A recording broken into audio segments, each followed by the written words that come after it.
Good afternoon everybody and welcome to Wild Earth this afternoon. My name's Tara and joining me on camera is Daniel and back in final control is Craig. And I'm really hoping it's going to be a wonderful drive. It's my first back from leave, a very short but sweet leave. I'll fill you in a little bit later on what I was doing. But I have just seen a kudu bull that just ran off down to the southern end of the quarantine area, so I'd like to have a look down there. But as we drove around the corner, we also found some leopard tracks, quite a big male. So I did hear Yambili Ordam was in the area, so I do wonder if he made his way over that side. So we're going to have a quick look for the bull and maybe have a little bit of a look down towards the southern side of Gowrie Dam before we head north, maybe on towards Buffles Hook. But we'll see how we do. Buffles Hook Dam, should I say, not Buffles Hook. But I am quite keen to catch up with him. But just a quick mention of the beautiful blossoms of the monkey pod here, the senna species. They are out in bloom and absolutely beautiful flowers. And very soon we should be able to see pods, which is where it gets its name from, the monkey pods, and they are browsed upon by quite a number of species, including the monkeys. And you may even be able to see some of the red of the Zinnia peruviana, the red star zinnia. Beautiful red flowers. Unfortunately a localized weed now from South America. But it doesn't seem to do any damage to the indigenous plants, so it's not really bothered about too much. But you can see that stark contrast between the red and yellow there. Absolutely stunning.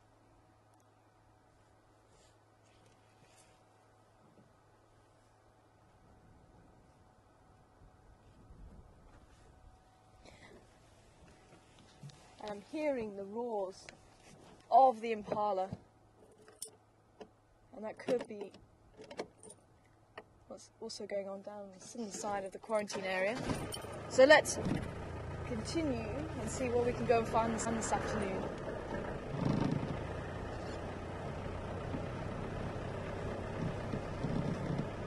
I do see the brown of the impala there. Lots of impala around. Always good to see. I kind of went on a busman's holiday this time. I just spent a week up in Hoedspruit, which is not too far from here. It's our closest, one of our closest towns. And I spent some time on a game reserve there. So not doing too much, just enjoying the bush. There we go. There's the two males that may have been calling. Two impala rams there. You can see they're sizing each other up a little bit there. I do see the kudu bull just behind them, so we'll see if we can move forward. I just want to see if we're going to get some display from these two males, but they could be remnants of a bachelor group. They are respecting each other's distance.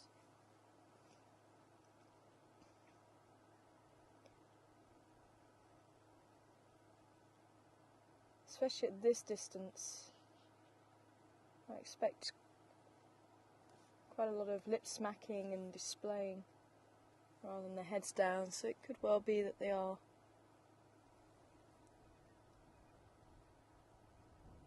in a bachelor group, although they will show dominance towards each other.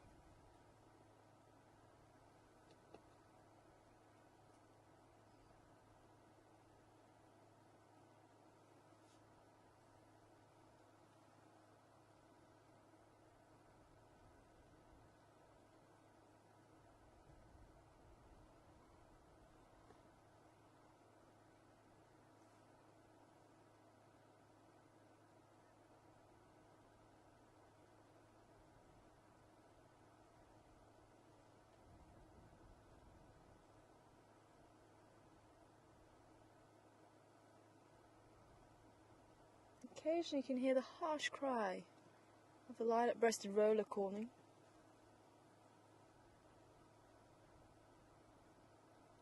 Otherwise they seem to be pretty relaxed with each other. So let's just roll on a little bit forward because I can still see that kudu bull. And he is absolutely magnificent. There he is, look. Oh, he is beautiful.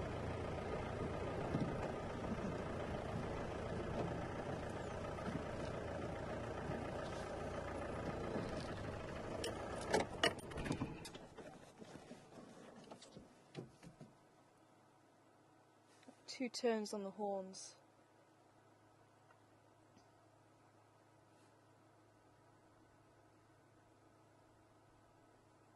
Now if you get quite an old bull, you get 3 turns on the horns and quite a heavy neck with quite a lot of hair on the front and the big silver mane down the back. But this bull's going to be in his prime as well, especially with those 2 turns there.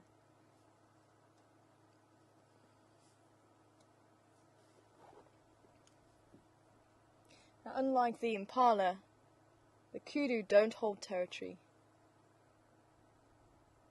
So you'll see probably single impala as we drive around this afternoon, holding territory, holding a little patch. You can see another impala actually just off to the right of the bull. But the kudu, they'll fight over females still, but they won't fight over the land.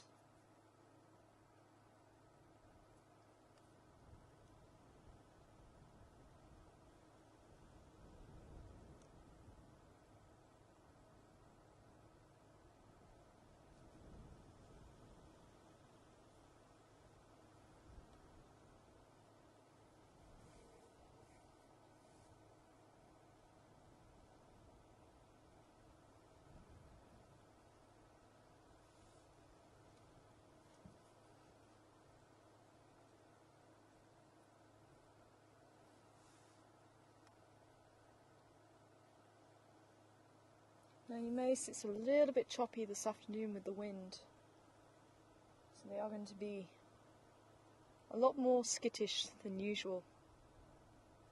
You can see something caught his attention, but obviously he decided it wasn't anything to worry about. But with the wind, it's very difficult to determine the direction that the sound comes from sometimes if it's a very strong wind that's swapping and changing direction all the time. You can also mask the sounds of the predator movements.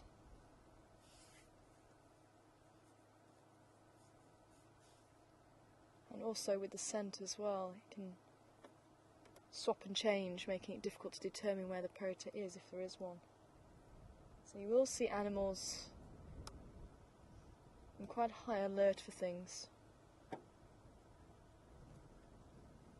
And again, he's just checking something else out. Very keen eyesight.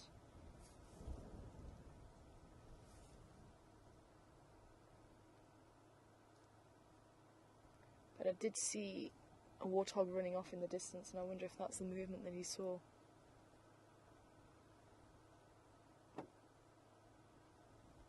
Yeah, I think it must have been. He's gone back to his eating.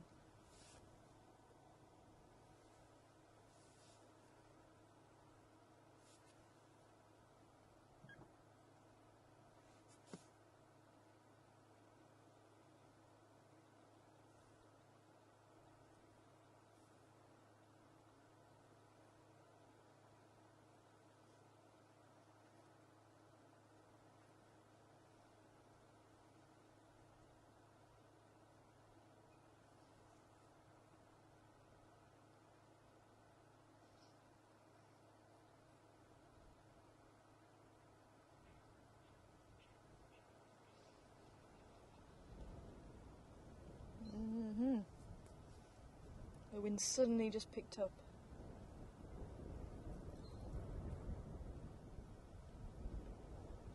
It just shows exactly what I mean. He just took flight rather than stick around in case there is something.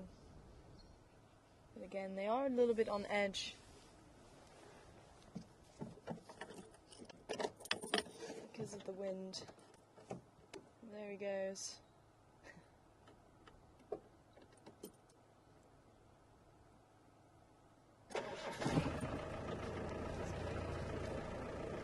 Sorry? Oh, is it?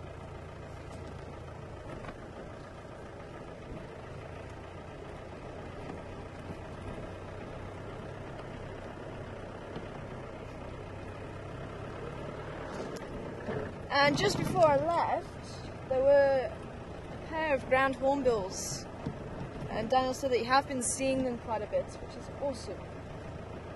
I love seeing the ground hornbills.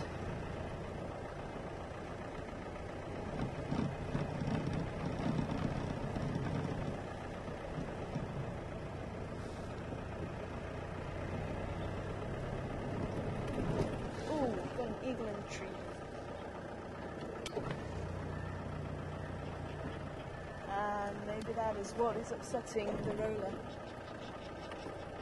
It's actually jumping after the roller. Can you see it at all?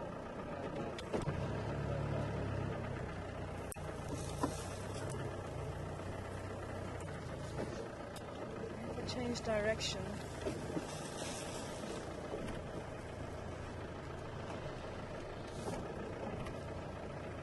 Okay, well, you can see the roller there. And there goes the eagle. It's either an eagle or a buzzard. It actually looked like quite a small eagle if it was. I didn't get a good look at it though.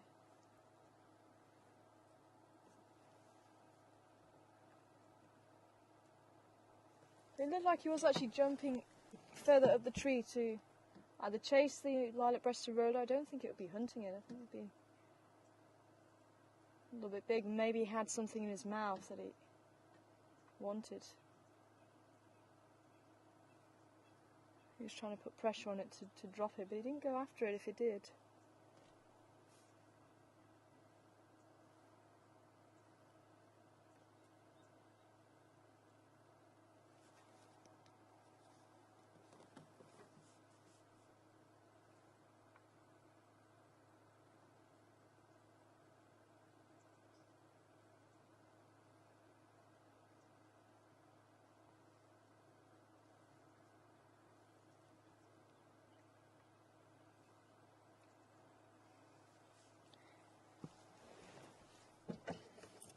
Amazing. A bird so beautiful as that made such a harsh cry. I'm just going to take a little bit of a drive down that side. We might be able to... There he is. Coming back. Over towards this marula down here.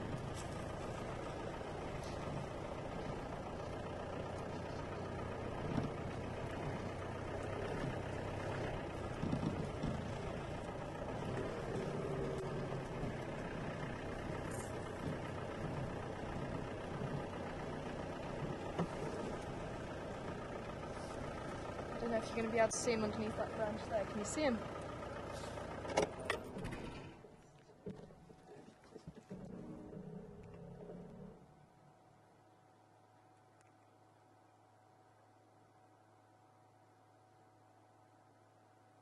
Actually looks like a young Jinglagene.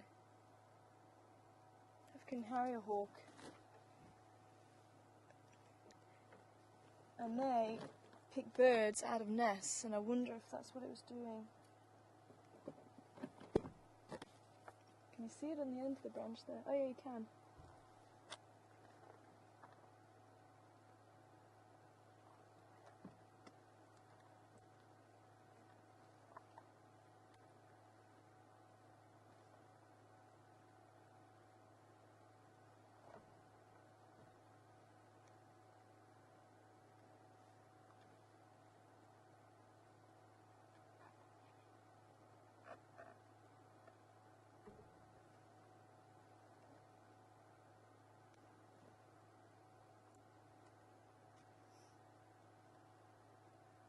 There you go.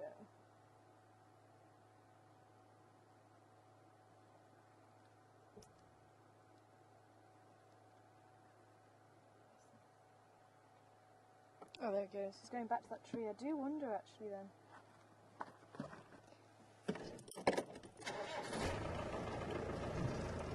Oh, look at this, look at this. He's actually underneath the branch.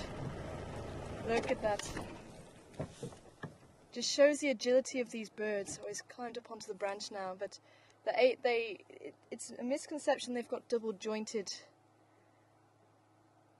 wrists, is how we would say it, but it's actually just they're just able to bend those joints both ways, so they can actually get their foot into the nest, and it just really helps with the acrobatics skills when they're in the tree.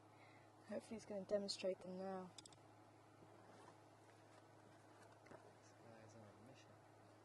Yeah, he is a bit, eh?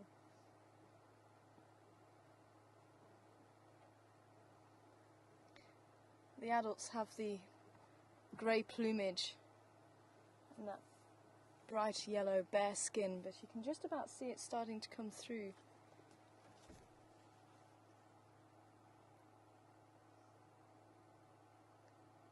You see it's quite bare there around the eyes.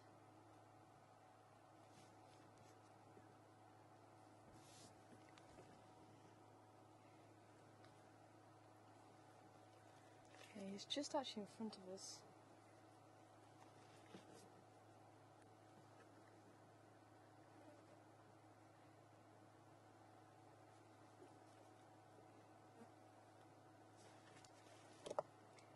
See if I can move without disturbing him. I might be able to just see him through. He's doing the same thing. Just checking, see if there's any holes in the branches here.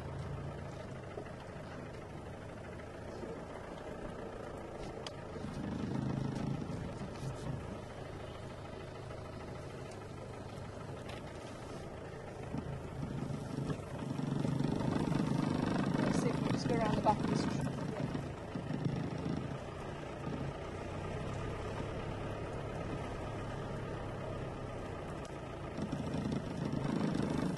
Going back to that tree, look at that, he's going again. No, he's bypassing it now.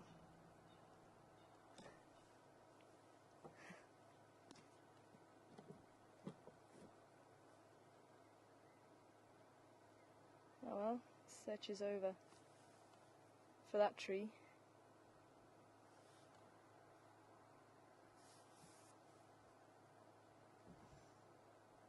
So it was an African harrier hawk, otherwise known as a gymnogene. That's its old name. And if I can actually show you a picture of what the adult looks like.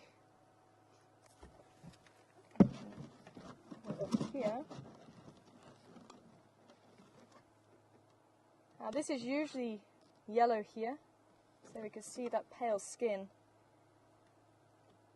of the juvenile. But when they are excited, whether it's mating or whether they're finding food, this flush is pink, and that's what's happened here with this adult. But you can see beautiful grey plumage, and you also get the barring, whereas this was the juvenile, not yet having the barring on its chest, but it had a lot of mottled brown here, as in this picture.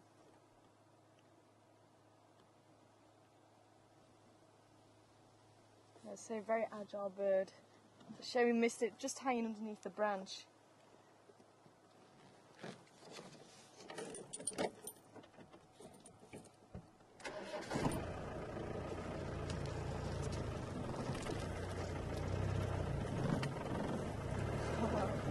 Violet-breasted roller is still sitting there. Quite relieved, I think.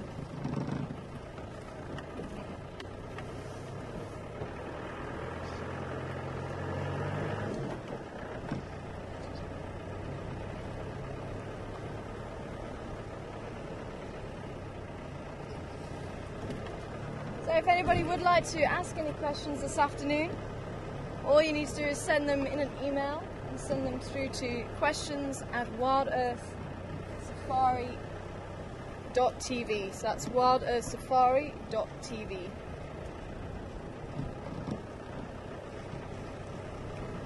We're going to do a quick loop down this side, past Chelapan. And then we might just come back up this way and head up towards Gallego Shortcut and around there, see if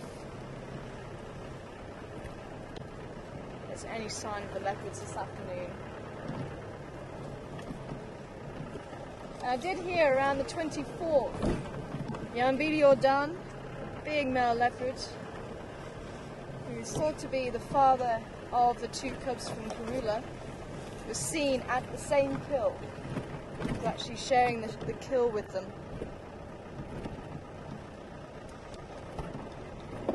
And he used to come and visit Mishun and Duna a lot when they were growing up, and I do wonder if he's going to also be visiting a lot with these new cubs.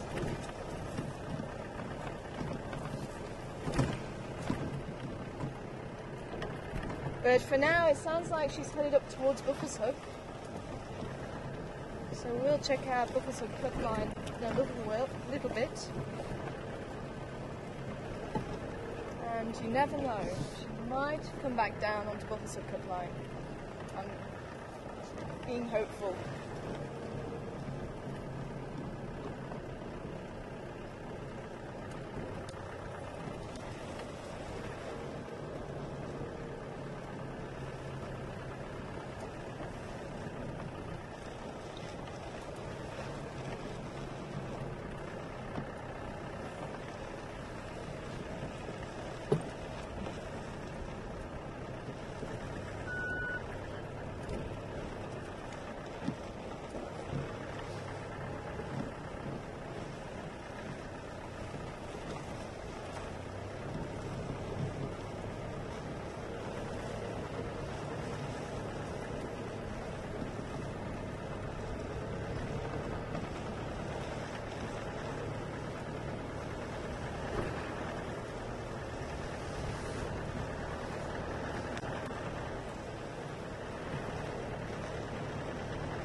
Back here on the right. See you there.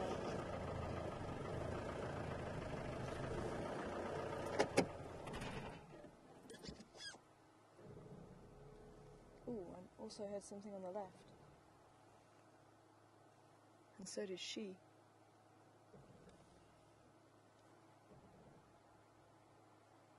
can see the tail of her calf wagging behind. Oh, what's that I saw? I saw movement.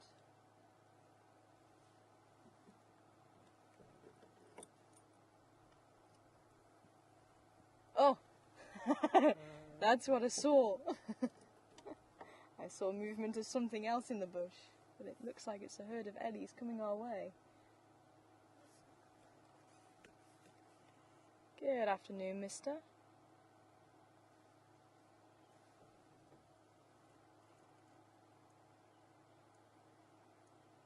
Are you wanting to come this way?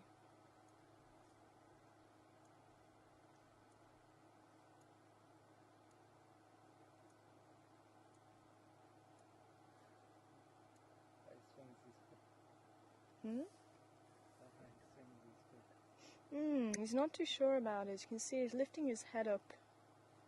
That's quite a threatening display, and his ears are out.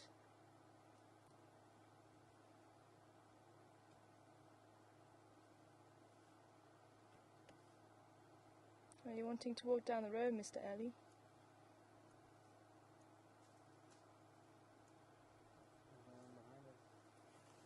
Oh, there is another one behind us. Oh, I wonder if that's why he's being a little bit more threatening. There is one behind us. That's the one that I saw the movement of on the left. Maybe he was just seeing him over us. Yeah, he's certainly going towards him.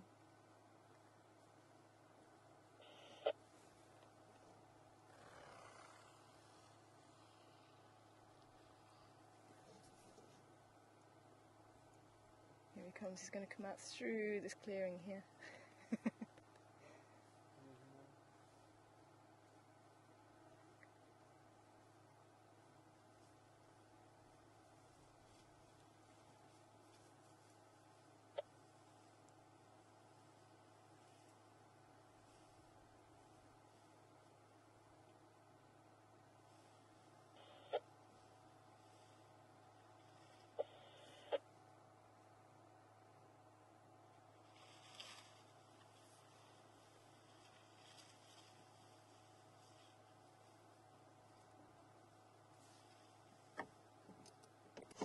Let's see if we can pull back a little bit and just see what's going on between these two.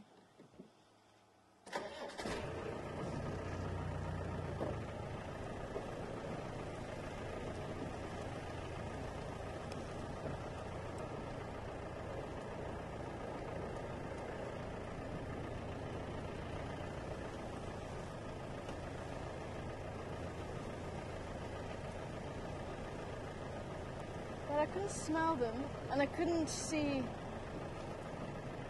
their temporal glands weeping at all.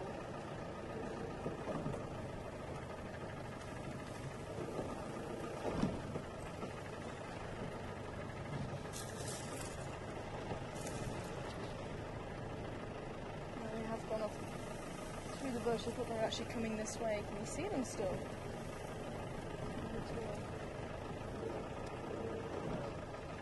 Oh, can you see them? Oh, they're going quite quickly now.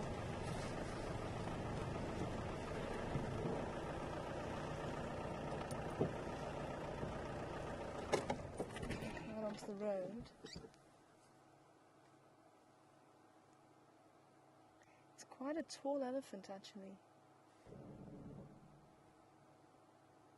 I don't recognise him, but I wonder, just by his behaviour, we did meet a bull who was very unsure of us a little while ago, who was also very tall. And I wonder if it is the same bull.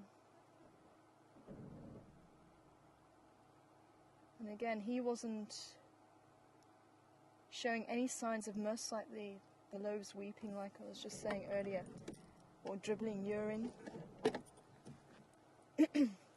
And that's when elephants... Oh, sorry. That's when elephants become extremely aggressive.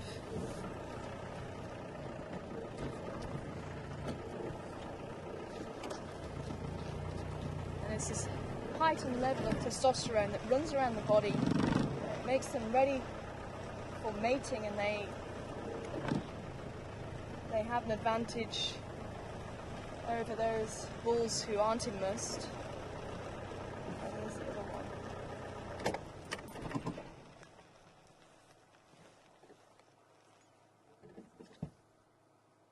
Because he was showing signs, and as I say, I don't think this is the other bull who was behind us.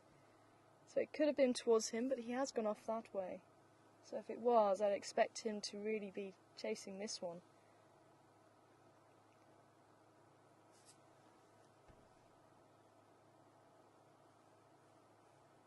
But he also is holding his head very high. I think something is going on between these two.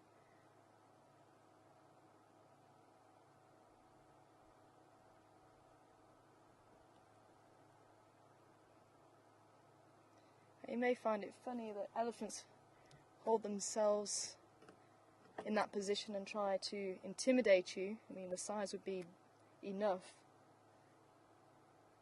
But that is how they intimidate each other too. Make themselves look as big as possible with their ears out, holding their head high, so they're almost looking down their tusks at you.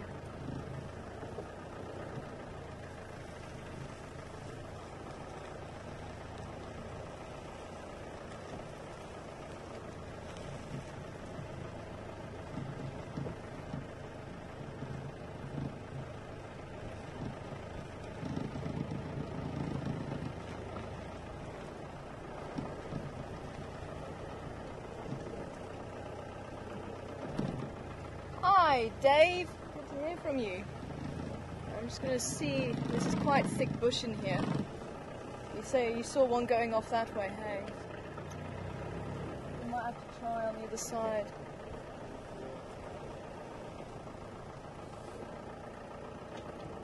Ooh, some water up there too. Wanting to know, is there a particular time of year that elephants will breed? Not really. They do have a gestation period about 22 months, so it is possible to find different aged calves in breeding herds.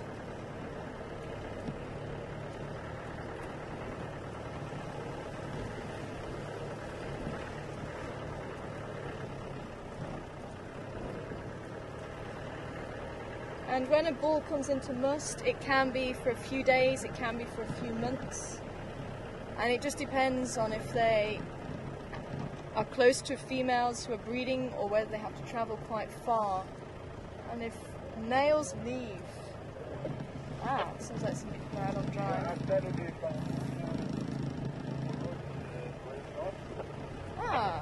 can maybe...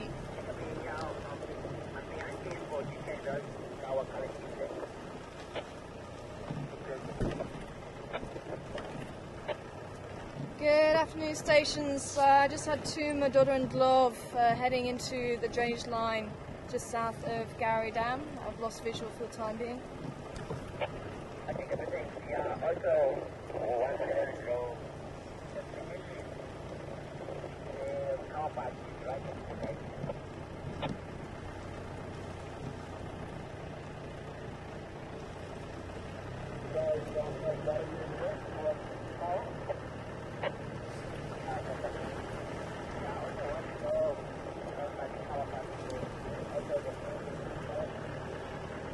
Well, that was good timing, so we may be able to go through the other side before we head north. It sounds like somebody's doing a Ruby Road at the moment.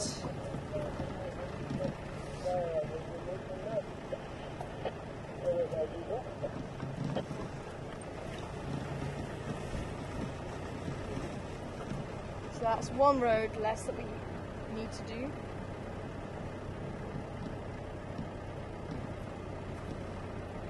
I still want to have a look at Cheddar Pan 2 at some stage. But what's quite interesting, Dave, is if the elephant have to move out of the area, they don't have a territory, but if they move out of the area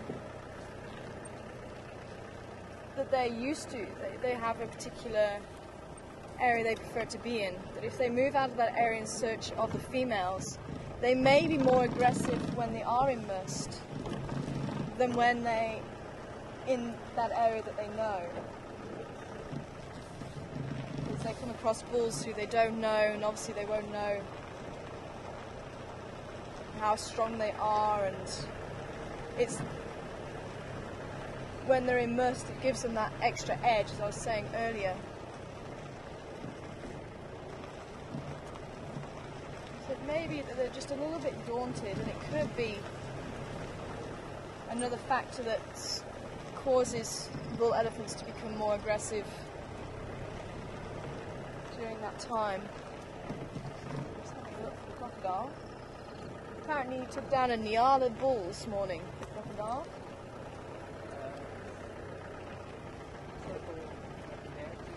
Oh, was it a day or two ago? Okay. Ah. I misunderstood then.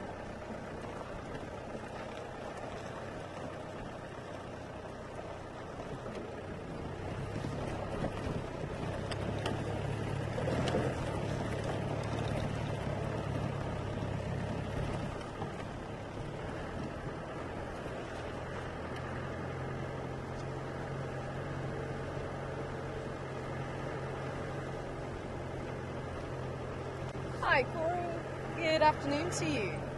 Welcome on board the Gunda. What is the temperature this afternoon? Do you know what? I keep meaning to buy a thermometer, and every time I go on leave I keep forgetting. One of these days I will remember, because I really want to get a thermometer so I can have it here on the vehicle. But I think it's actually quite a pleasant temperature this afternoon.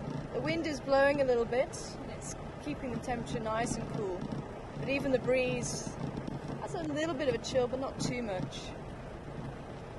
I would say maybe in its mid-20s. What would you say, Daniel? Mid-20s.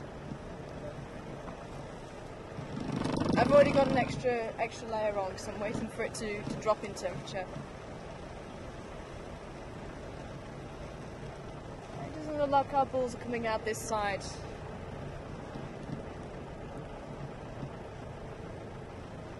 But at the same time, if they're in that mood, they don't want to go and... Ah, there they are. Oh, this looks like a different one.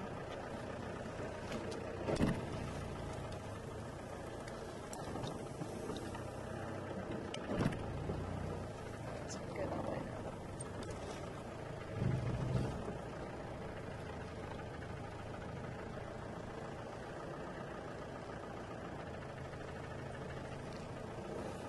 I might just pop out here.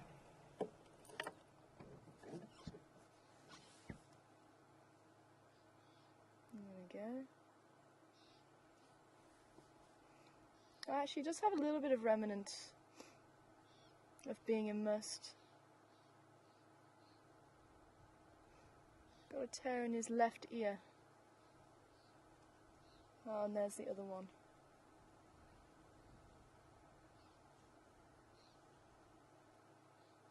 He's just coming to the end of being immersed then. Or maybe just at the start of it. And the other one is also following him.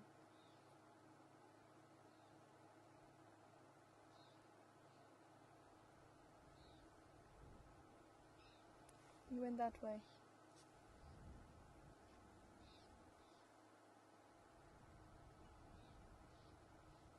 I'm just making sure there's quite a big distance between us and them, because as I say, you don't want to annoy elephants when they're in this kind of mood.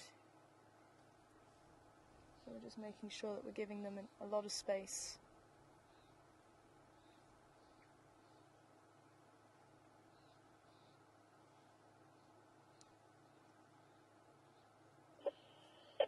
And Corey wanting to know, do animals ever come up close to us? And they do, Corey. And depending on their temperament and their behaviour, sometimes we will allow them to get very close to us. But I certainly wouldn't want to have this bull coming too close to us. Because you can see, look, he's lifting his head up as he's following this other bull. I think this is the first one we saw, actually. So they are the same too.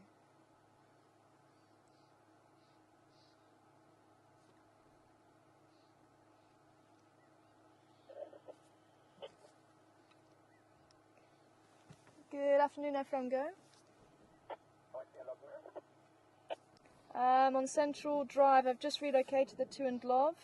They're now fambering north towards just to the eastern side of Gowrie Cut Line. Oh. Copy that. Do you still have visual of him?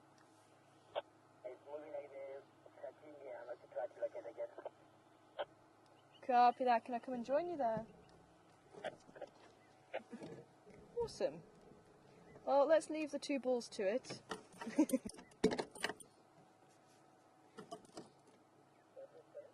going into the thick bush. Actually, let's see if there's just one. There's actually a place just along here that we might be able to see them. Might be able to get an advantage point, but otherwise it's fairly thick through here.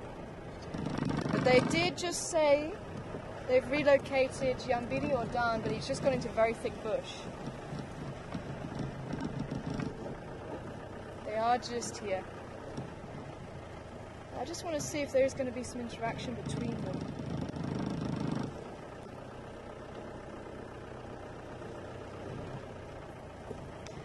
So we'll go and see if we can give them a hand relocating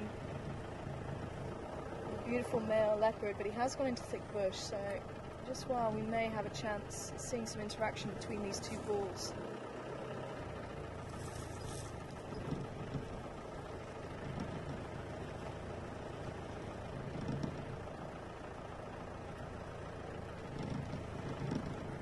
He's even got the walk sort of lumbering from side to side.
I can't see the other male. just going through the back there. There he is.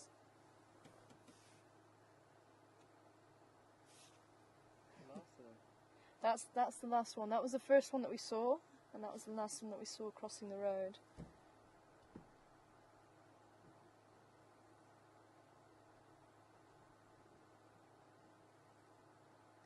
There you go. You can actually see it. It looks like he's using his trunk to try and sniff him out. Excellent hearing, excellent sense of smell.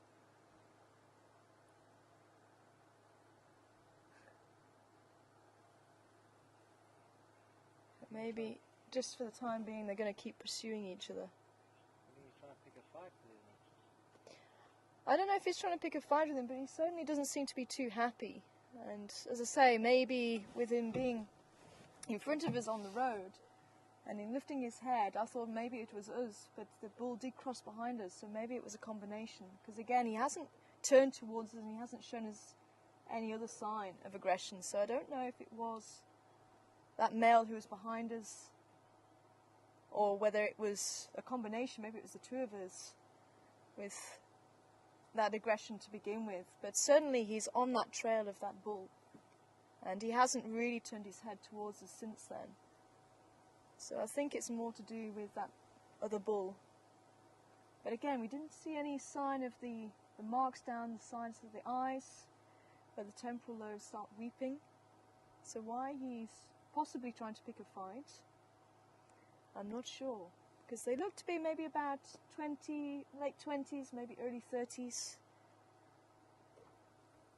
Certainly quite interesting.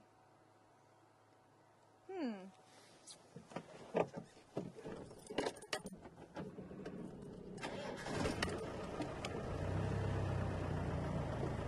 if ever you are driving around in Kruger National Park or the Pilanesberg and you see that behaviour from an elephant, you definitely don't want to get caught up in that.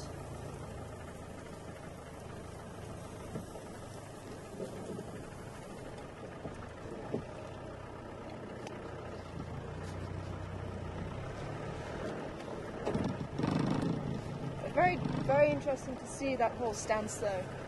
Just like a cat when it arches its back and puts its fur on end when it sees a dog and the teeth come out, that's the elephant equivalent. It will also start shaking his head around, maybe throwing a few branches around when he's very irritated. The stations have lost visual of the Timodoro and Glove, now clambering south parallel to Central Road from Gowrie Cut Line.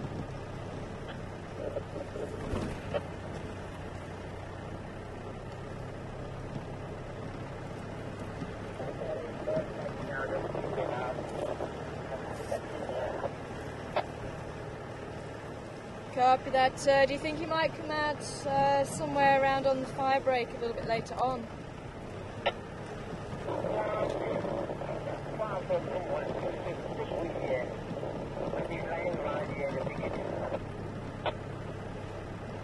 Okay, copy. Still no luck in relocating the leopard.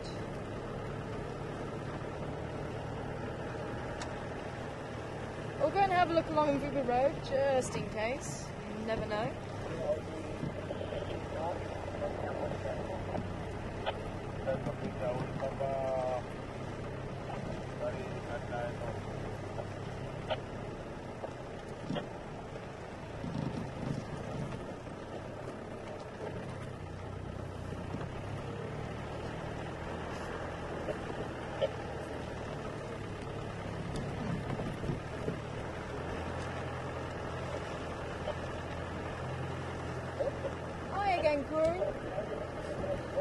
Actually quite intrigued by how close animals might get to us and wondering how close they can get to us. Depending on the animal, depending on their disposition.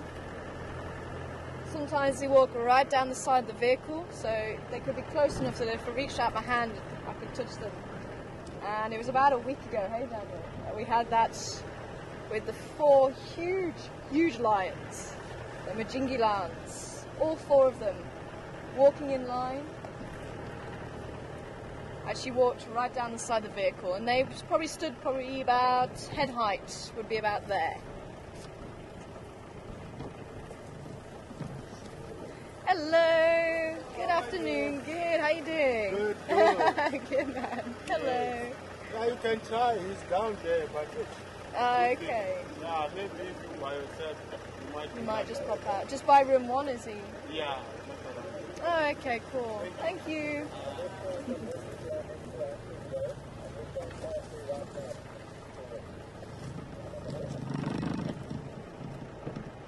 And elephant-wise, Gordy, who's got a hole in his ear, his right ear.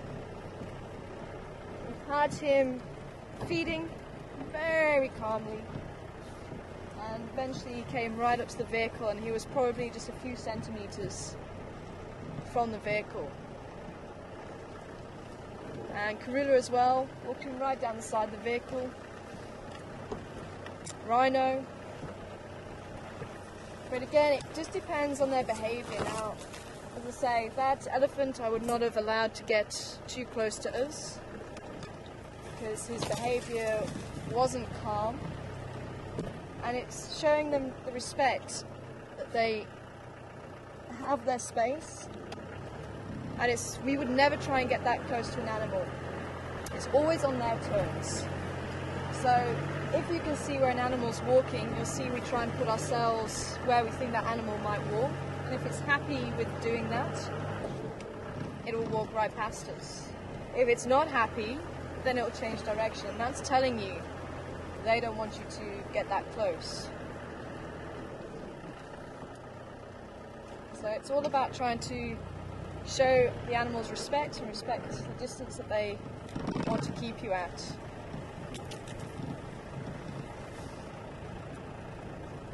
It's just like if you imagine someone coming right up to you and coming right into your face and standing there right in your face, especially if you don't know them, but even if you know them. It's like bursting your bubble, and that's the same thing with these animals. And some days you may get the same individual not really wanting to get too close to vehicles, and some days they might come right up to the vehicles. Just like humans, they have different moods, and if something happened that day and they're not in a good mood, maybe they're feeling a little bit ill, maybe they haven't eaten, they're getting a little bit cranky, especially if it's a predator, or maybe they have got food and they want to defend it. And it's all manner of possibilities. So you can't just take it for granted, oh, this leopard's fine and relaxed, I can go and park right next to it. It doesn't work like that. And if that elephant wanted to walk down the road, I was watching to see if he wanted to come down the road. Then I may have backed off. Maybe pulled to one side. Just depends on the animal. I've had it with some rhino who have kind of just stopped and looked at me, as if to say, well, are you going to move anytime soon? And they weren't showing any aggression, but they didn't particularly want to walk past me. So I just pulled off to one side, and they quite happily walked past on the road. But with that elephant the way he was, I probably would have just reversed rather than allowed him to walk right past me.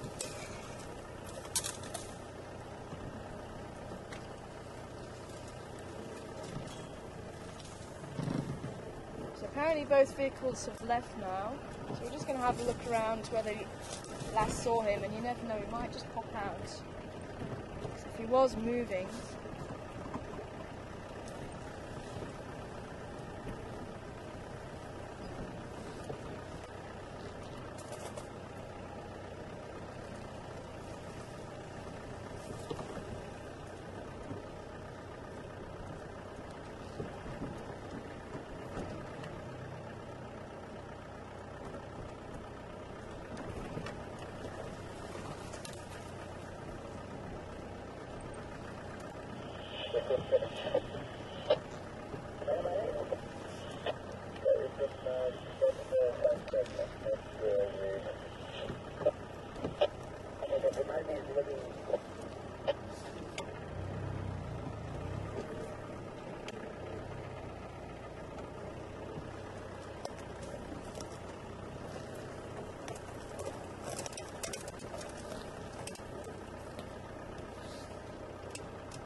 Jackleberry to the left is one of the favourite spots of the leopards.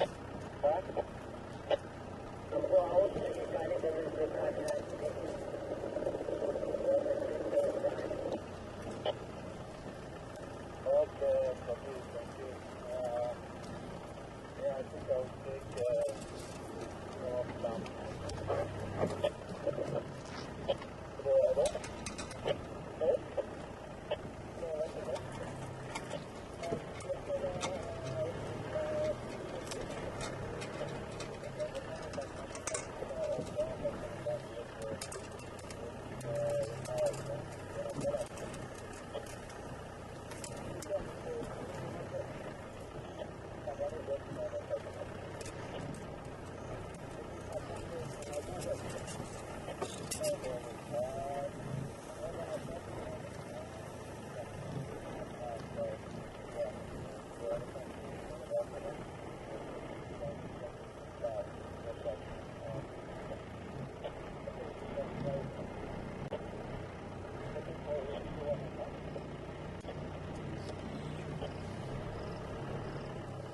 Could be lying down anywhere here. So that they lost him in the very thick bush.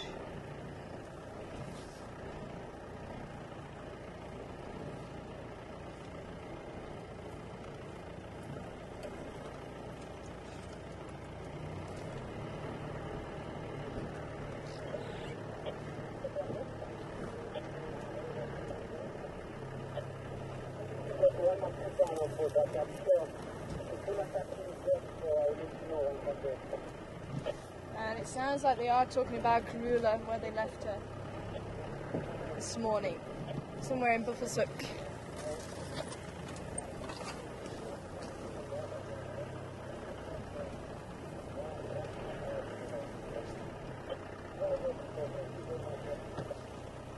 So if anybody's just joining us, we're having a look for Karula's mate. She tends to choose over the other leopards in the area. He's a very skittish male. He doesn't like more than one vehicle usually. Sometimes he does allow two. But he was last seen out around here.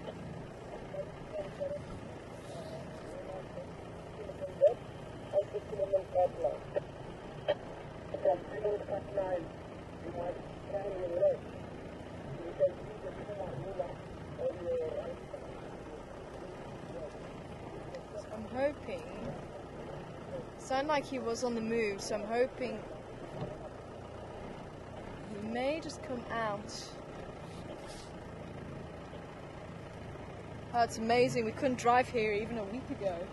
It was all too wet.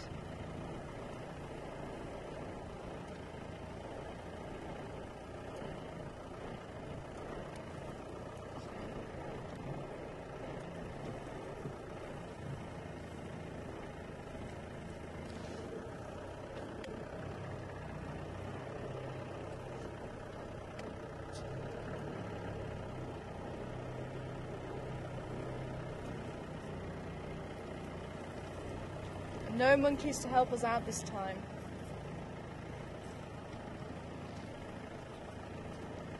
Monkeys are usually very good alarm calls. For giving alarm calls when leopards are around. I think out of all of them, the squirrel, the monkey, and even the francolins, the monkeys tend to be the most accurate, and I think it's got a lot to do with their vantage point.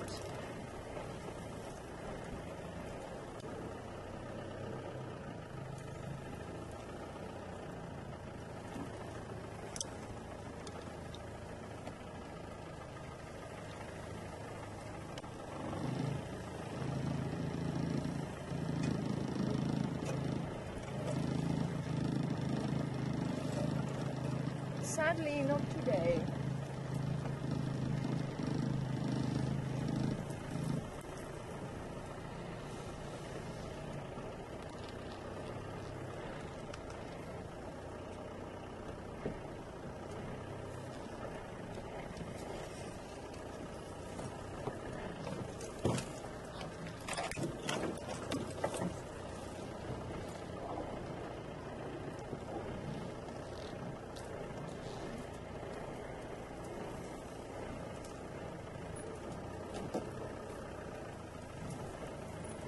there's one of our little alarm calls just in the tree. Where'd he go? Just up towards the branch. There he is. On the road to you. That's one of the tree squirrels, and they give this shrill alarm call if they do see anything. But it could be a snake, it could be an eagle. If they're not used to seeing humans, it could be a human. And now it's disappeared. Now it's up there in the tree, and we're not getting any alarm call from it. Could mean that Yambidi has moved out of the area.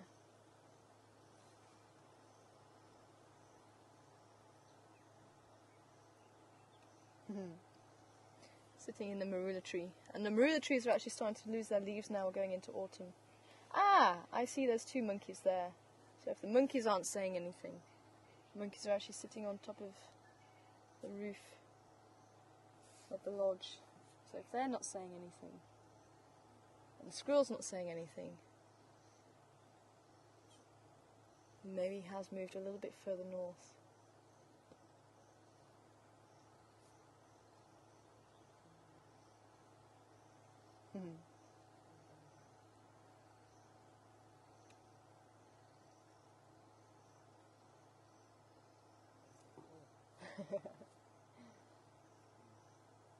There you go, you can see that feature that makes all the squirrels, that beautiful bushy tail.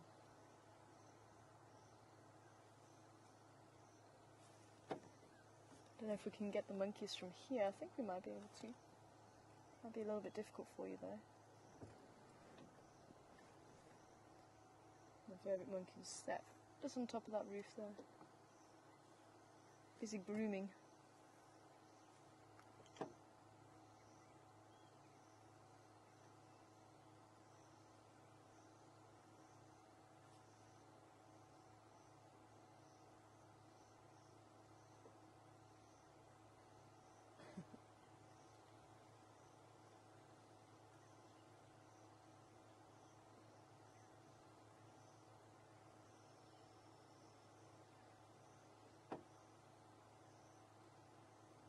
The monitor is on the right hand. Oh, there is as well. Is it? Is it? No, it's a branch. I'm saying that there looks like there's a water monitor there. Monitor lizard. It actually does look like it. It's a branch.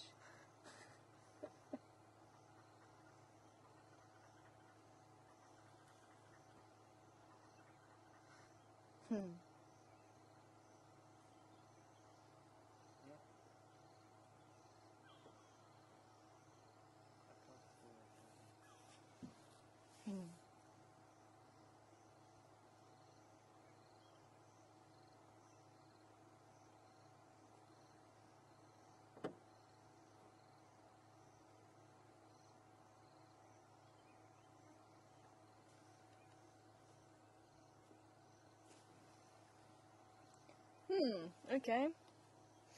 Well, let's turn around and go back the way we came, 'cause you never know. We might be lucky. I don't think the other vehicles came through this way.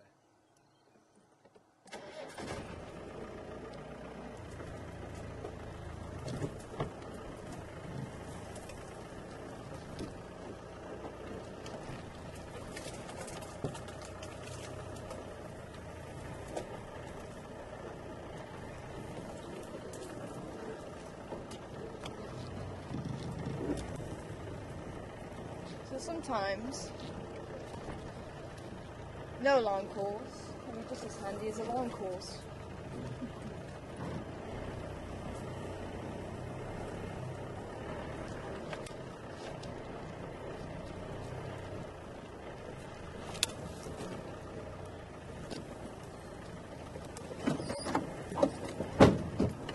What was that? That was our branch.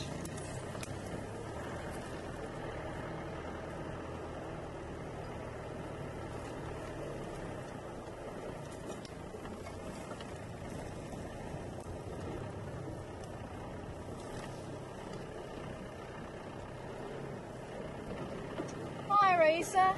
Good afternoon to you. Great to hear from you. I'm just going to get through this muddy bit here. And wanting to know if baboons take over a troop, will they kill any offspring that's not sired by them, like lions do?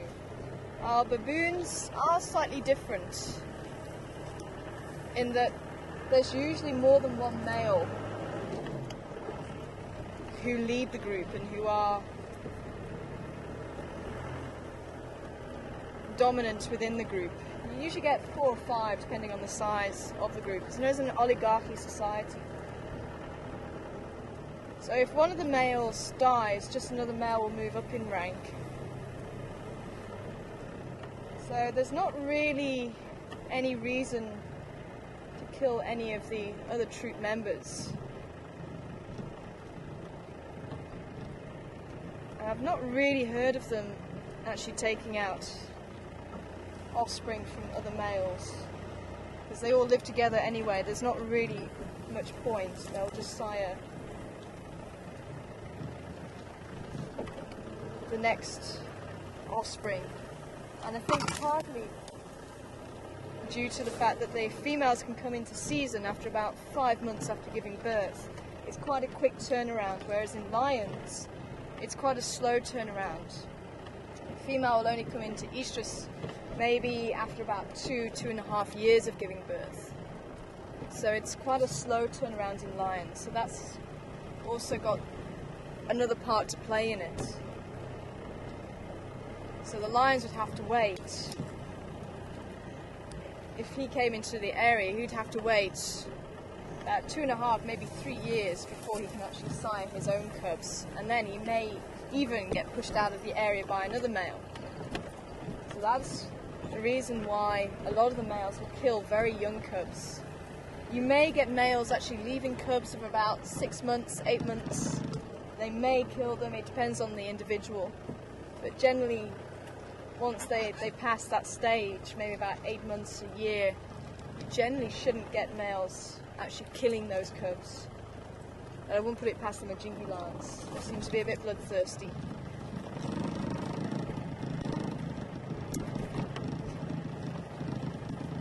So hopefully that helps to answer that question, Raisa. As for Shirley, I haven't seen the baboons. I actually like to try and catch up with them. But I haven't seen Shirley.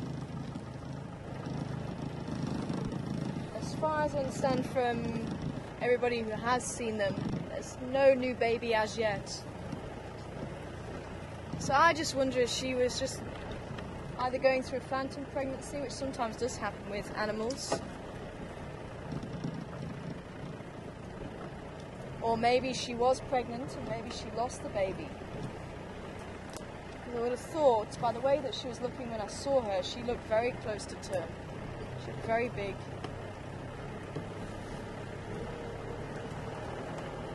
And it could be that she's actually lost it already. Maybe she had a miscarriage, which can also happen in animals. We think it's just a human thing, but it can happen in animals too.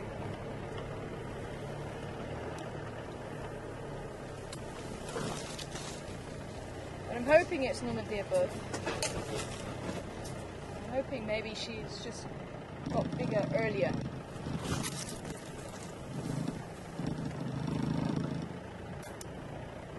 Oh well, Mr. Yambilu.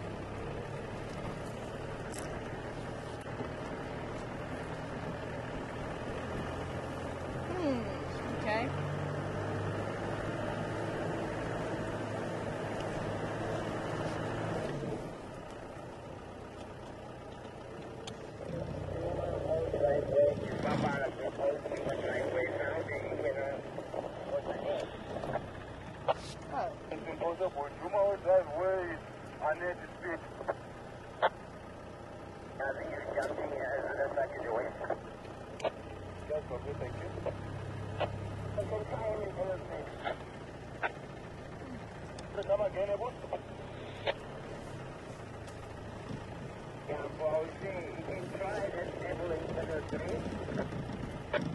Copy, thank you. Air Franklin. Air Fran, just had my radio turned down. Did the relocate to the Ingwe? Yeah, the people we're talking about is tiny. Hello. Is a place. How are you doing? Oh, I'm very well, thank you. How's your afternoon been so far? Fine. Oh, good. Oh, nice. Oh, nice. Yeah, we also had a few birds earlier. I was just looking for the male leopard here, but there's still no sign of him. Where was he left? Just in here, and they say he went north. I've just found some monkeys, and they're very relaxed, so I think he must have headed north. But I'm going to take a drive up around that way and see if he pops out. Oh, we're just going to head down. Go to the Pine again. Oh, okay. Whereabouts is it? Is it just off of Finneman's Cut line? Yeah, so if you go through the dip at the pump, Okay. go up, turn right, Uh-huh. and you'll see the tracks going in left almost as you turn right. Oh, okay. Cool. So, Yeah, I'll see if I can make a turn there a bit later. yeah. Okay, good. Awesome. Yeah, see you later. Enjoy your safari. Bye.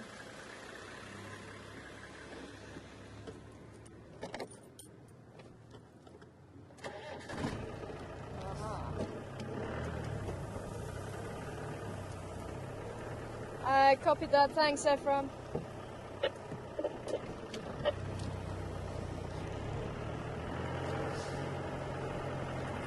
Apparently Tandy, ruler's daughter, has been seen. We know her as Saseka, down by Cheetah Plains.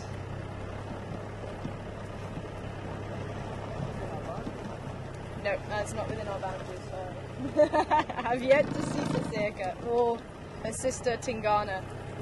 First litter of Karula. So we're just going to keep a lookout around here. Maybe Umbido might come out this side. We're going to keep a lookout for any tracks here. And we're going to head up onto Buffalo's Cut line for a little bit. Come down Gallego shortcut, just so we've covered all angles. And then we'll see how we go from there. So we'd like to try and make our way over towards Buffalo's Hook Dam at some stage. It's been a while since I've been there. Maybe see how Little Bubbles is doing. Baby hippo. And just a reminder for everybody, if you'd like to tune in tomorrow, we are changing the drive times, and that's normal for any lodge as well. So what we do is the drives will actually go out when animals are going to be more active, or the likelihood of them being active. Obviously animals can be active during the day and night, but it's to try and give the best possibility of seeing them when they are generally more active. So in the summer, animals are going to try and avoid being too active during the day. It's going to be extremely hot, so that's why you go out very early in the morning, around sunrise, and late in the afternoon, going into dusk and even into the night. Whereas in winter, it flips slightly. So animals, it does get very cold, and I think myself and Mark are going to be competing for who can wear the most clothes this year. I'm already making a good start. I've got two tops on this afternoon. But as soon as that sun sets, it gets extremely cold. So the animals are going to be huddled up, and maybe even sitting on the road sometimes, trying to keep warm. But especially during the cold mornings, just like humans, I certainly don't like getting out of bed on a cold morning. They will stick to the thicker parts of the bush. So to try and increase our chances of seeing the animals, we push the game drives back slightly, so that it gives the sun a chance to warm up and to climb higher in the sky and increase the temperatures. And that's exactly what happens with the lodges as well. So we are pushing the morning game drive back half an hour. So we'll be heading out at 6:30 and finishing at 9:30. And in the afternoon, we go out when it's still quite warm in the afternoon, about 3 o'clock, until 6 o'clock in the evening. So that happens from tomorrow, the 1st of May, while we're in the winter months. Sorry, Franklin's. Crested Franklin's here in the road. Have a quick look at them for anyone who's never seen a crested francolin before. You see them there? Yeah, just on the edge of the bonnet there.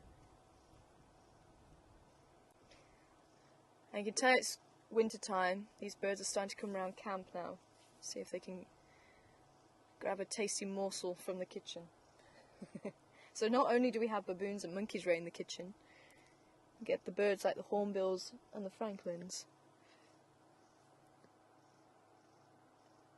But they are such a beautiful little bird. You can see those white markings on their feathers and that dark cap, which is where it gets its name from. And during the breeding season especially, you get the males with the very black caps, the females with the brown caps.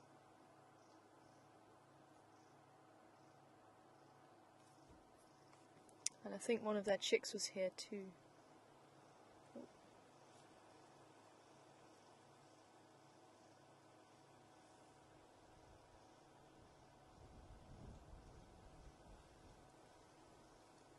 And even against the vegetation now, even though it's still pretty green, you can see how well they'll be able to camouflage with those white spots and white stripes. It breaks up the outline of the bird.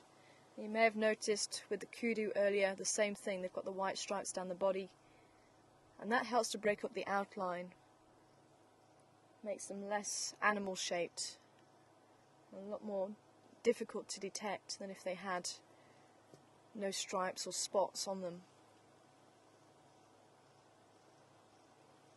You can even see the spurs on the back of the legs, and they're used for fighting. And hence the name most of the francolins have been given now, spur fowls.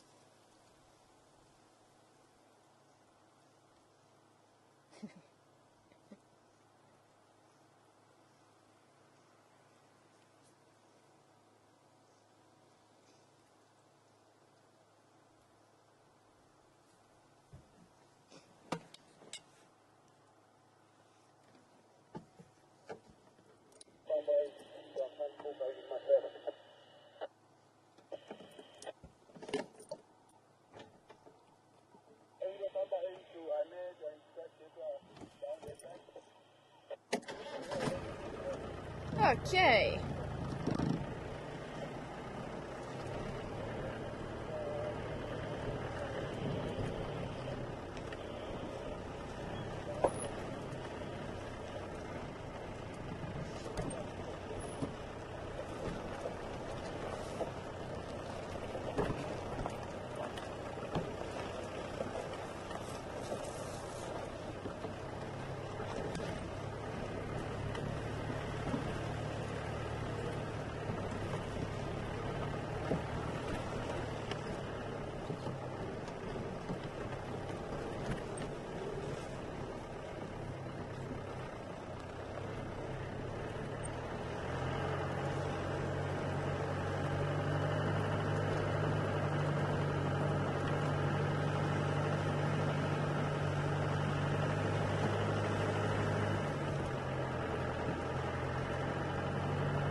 Thanks, Willis.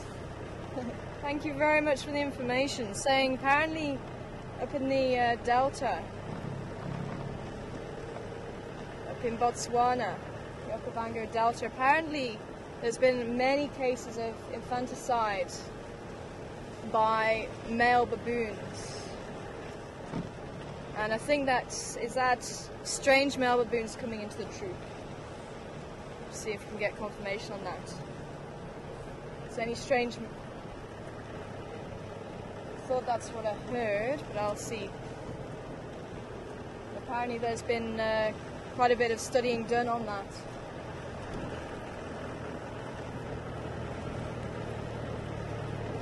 Oh, maybe not. I have to find out if it is from resident males. Actually, let's try this little road here. Males from within the troop, or whether it's males coming in from outside.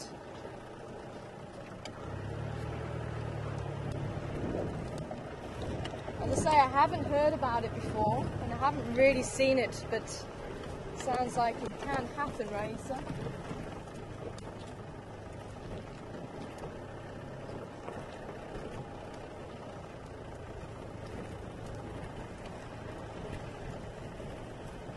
But I'll see if we can find out the circumstances for you. Do a little bit more research on that. So thanks a lot, Wallace. I'll see if I can read that email too that came in. And that's the thing, whatever is true for an animal in one area might be different for an animal in a different area. And we've seen it on a few occasions actually. Animals react and live differently, and I wonder if it's which type of baboon that is, whether it's Chagma baboons or whether it's another species of baboon. So that may have a lot to do with it as well, depending on the species.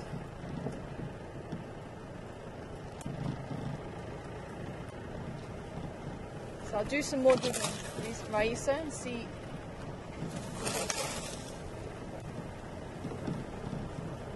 what all the ins and outs are. And I do appreciate anybody giving in any information or any studies that they've heard of, because it's always very interesting. And as I say, what we believe is true can sometimes, it can be turned on its head just through a bit of further studying. I mean, just going through the hyenas and the lions, a lot of people believe that hyenas for a long time were only scavengers and they weren't able to hunt, and that was probably just a few decades. But since technology coming on and more studies being done on hyenas, they've actually found that they are very efficient hunters, and in fact in some places they're so efficient lions may even scavenge from them too.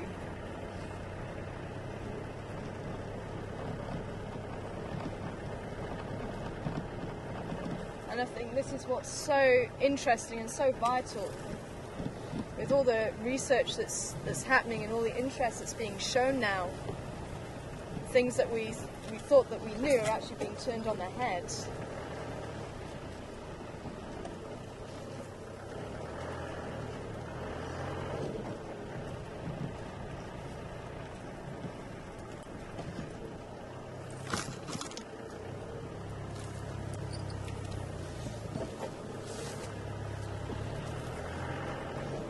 And even with the leopards here in Sabi Sands, they act very differently to leopards elsewhere. It's not really been heard of that male leopards who may even father cubs, you don't tend to hear of them being with a female once she's had cubs, and yet here we've been seeing it, especially with our resident family, Karula and the cubs, and Yambilu has visited her again with the new cubs. He visited last time with the old cubs, Misha and Induna, and all the interactions that go on there. Now it could be that it's just not seen in leopards elsewhere, because here in the Sabi Sands we see leopards like you don't see leopard elsewhere. It really is quite incredible, the sightings of leopards that we have here.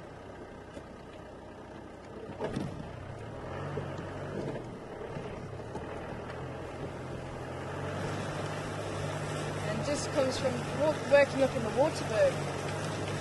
For 3.5 years, I only saw 8 leopards in those 3.5 years. And even then, it was still, see that spot on the rock, about 200 meters away, that's a leopard there. Whereas at least here we don't have that problem. You can actually see it quite nicely. But as I say, it could just go to show that the leopards in different areas, because they're so skittish and they're so shy and elusive, maybe we just don't know enough about them because we're not seeing them, and that's why especially radio-collared animals help to provide a lot more information, because you don't see them like we see them here. And even camera traps and things like that could also help give some idea of what's going on with their behaviour. So who knows, maybe the leopards here in the Sabi Sands are actually showing something that does happen, but we just don't see it. Could be it's something that isn't shown in leopards elsewhere.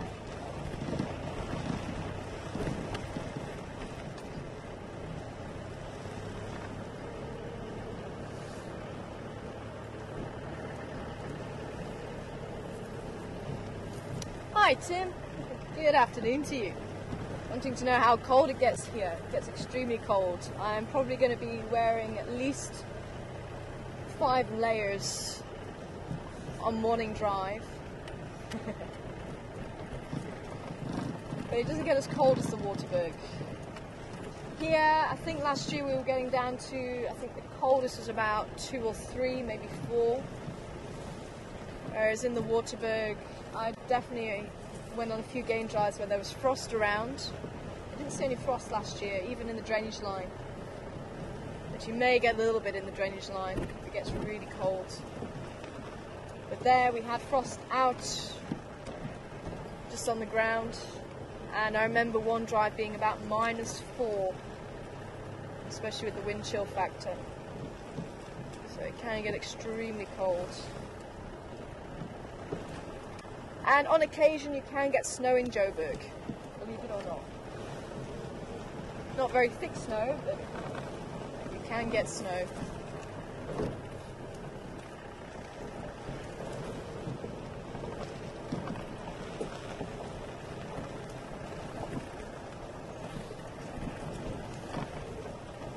I think there was another part to that question as well. I've forgotten what it is.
Oh, that was it, the other big snakes.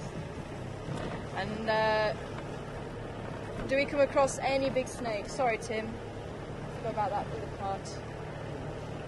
We do get some very large snakes. I think Mark found the skin of a mamba, black mamba, and that was probably about 2.5, maybe even 3 meters in length. And that's fully grown black mamba, able to hold 2/3 of its body off the ground, so it can actually stand looking straight at you. One of the most venomous snakes in the world, looking at you on eye level. Now that would be quite intimidating. So another big snake that we have seen, but we see very rarely, is the rock python, the African rock python. It can get about 5.5 meters in length. Beautiful looking snake though. All the patterns on its body. But they can get quite large.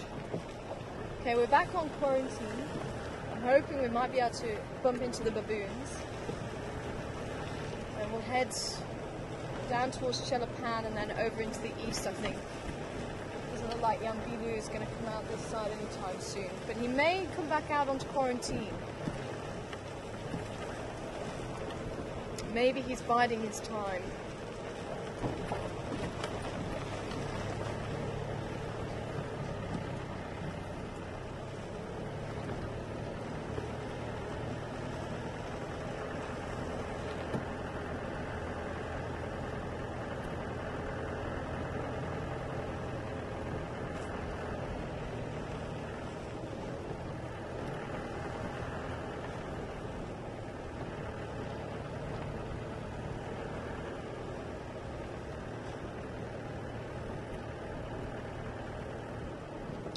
There's a Nyala.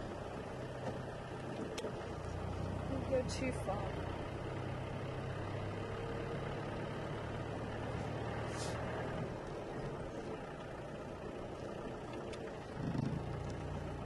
There was a female.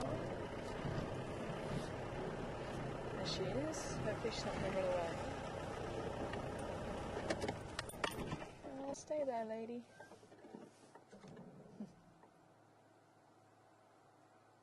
Just to show you the difference, some of you may not have seen a Nyala before.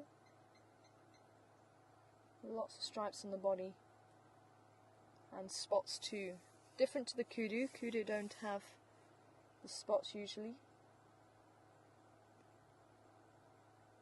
And here's the bull. Very different to the female.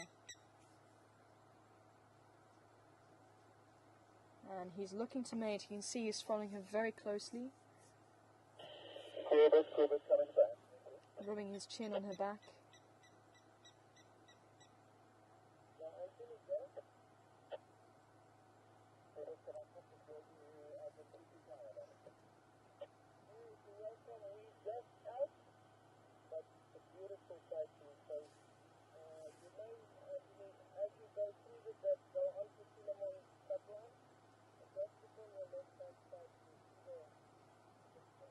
You see the oxpeckers running around his body there. Bless you. You can actually see them moving their beak from side to side as they comb through the fur looking for any ticks.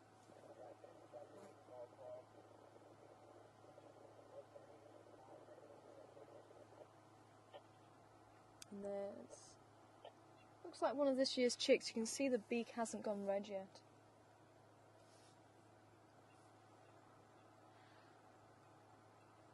Just towards the top of the body. And you can see that white mane running down the back of the Nyala bull. And it's all erected, it's actually displaying at the moment.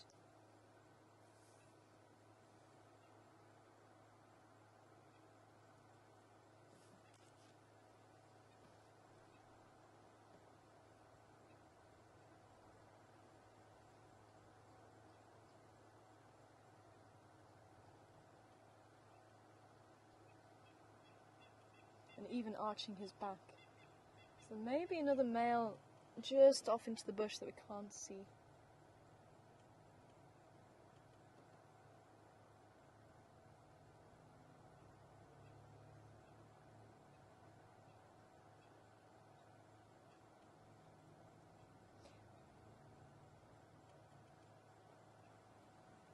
And just like their cousins, the kudu, they're very closely related, the spiral-horned antelope. They also don't hold territory, but you will get males fighting for the right to mate with the females.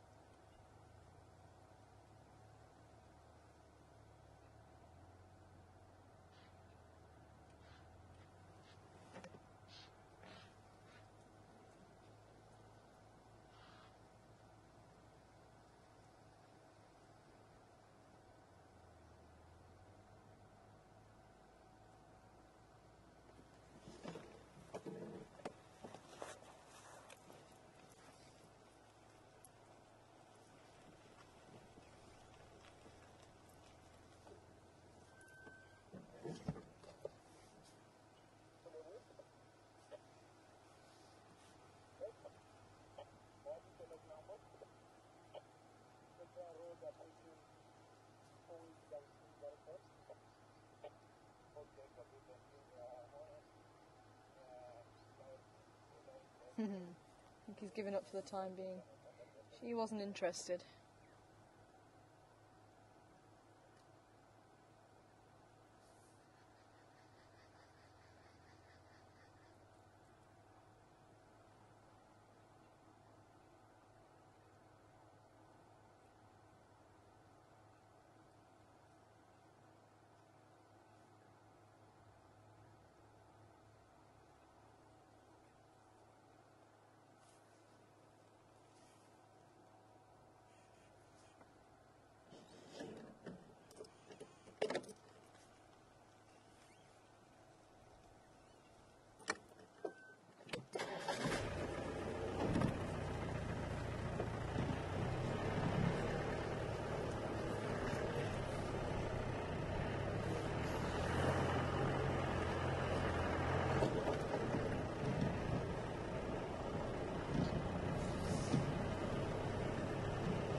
Just have a look in here for any of the baboons. Maybe turn the camera that way.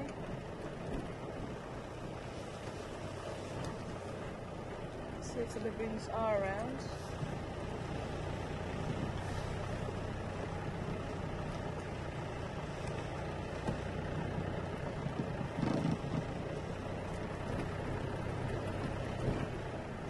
Beautiful sunset.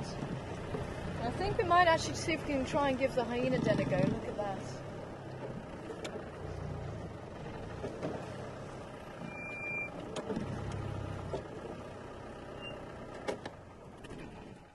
A beautiful silhouette of the tree there.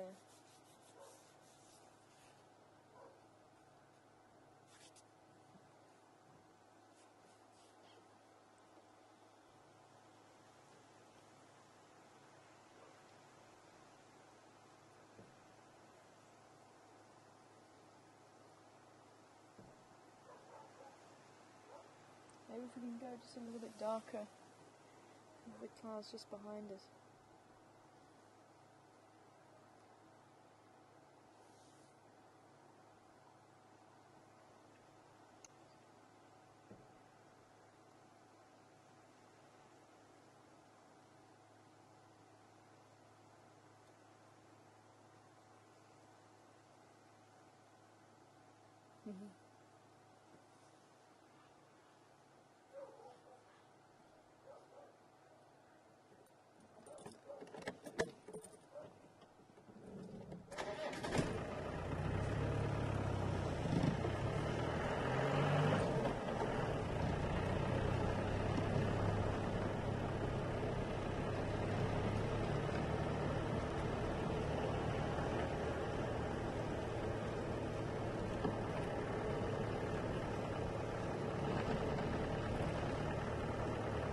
Oh, and there's the wildebeest. I wonder where they were.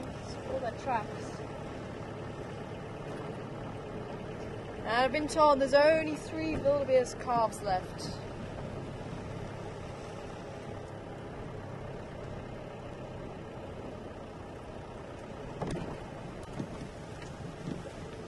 Have a quick hello to the gnu. And the impala ram just at the back.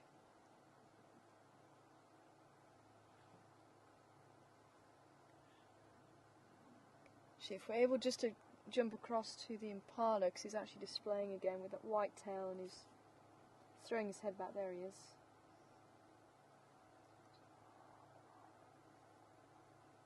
He's trying to herd the females back this way.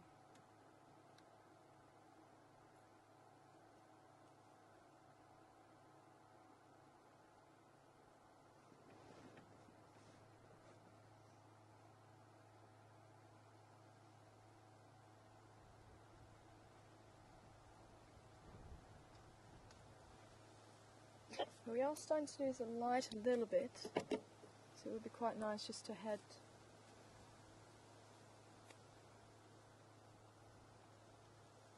down to the hyena den. Just before we do lose the light. Actually, I would like to stay with these guys for a little bit.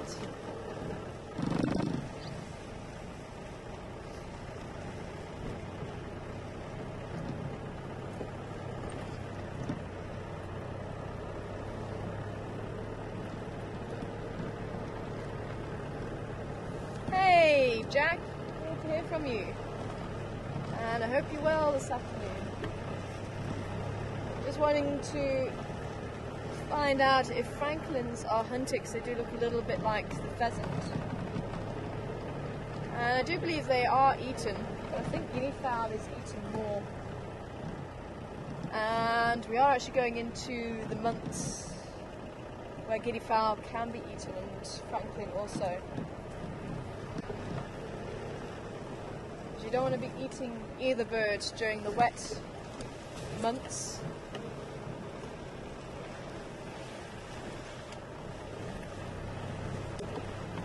Because they do tend to have a lot of worms, parasites, whereas during the dry months, during the winter, for some reason these parasites are no longer there.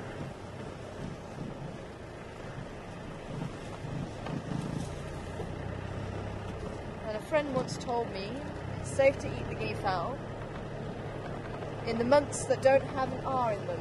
And if you work it out, it's exactly over the winter period, so it is actually very useful.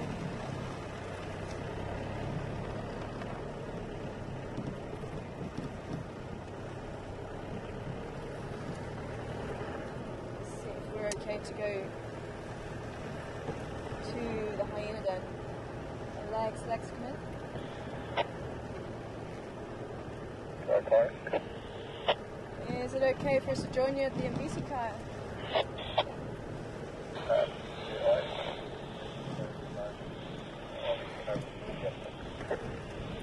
Copy, thank you. Okay, I'll make a quick turn down towards Chelapan. Right there. There's an extra couple of vehicles that pulled in here. We're going to hit the Australia as well, so if you can get back on. Look at these hornbills. Family of hornbills.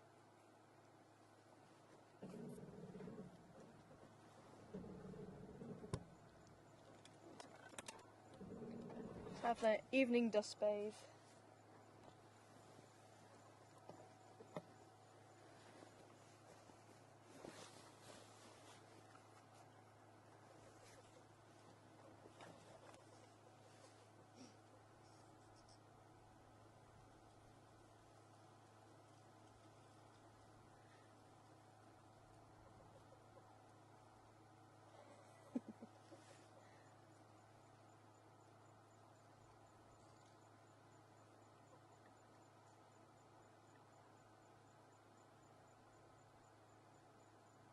And while they're having their evening dust bathe,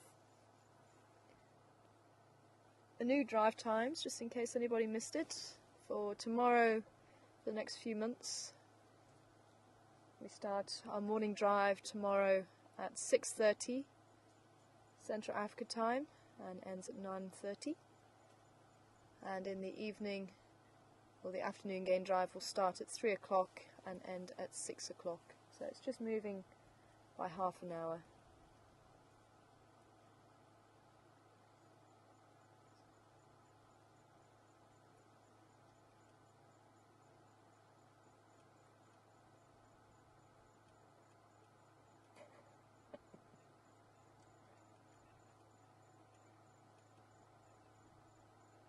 Sure, he's finding a few seeds there too. Many insects.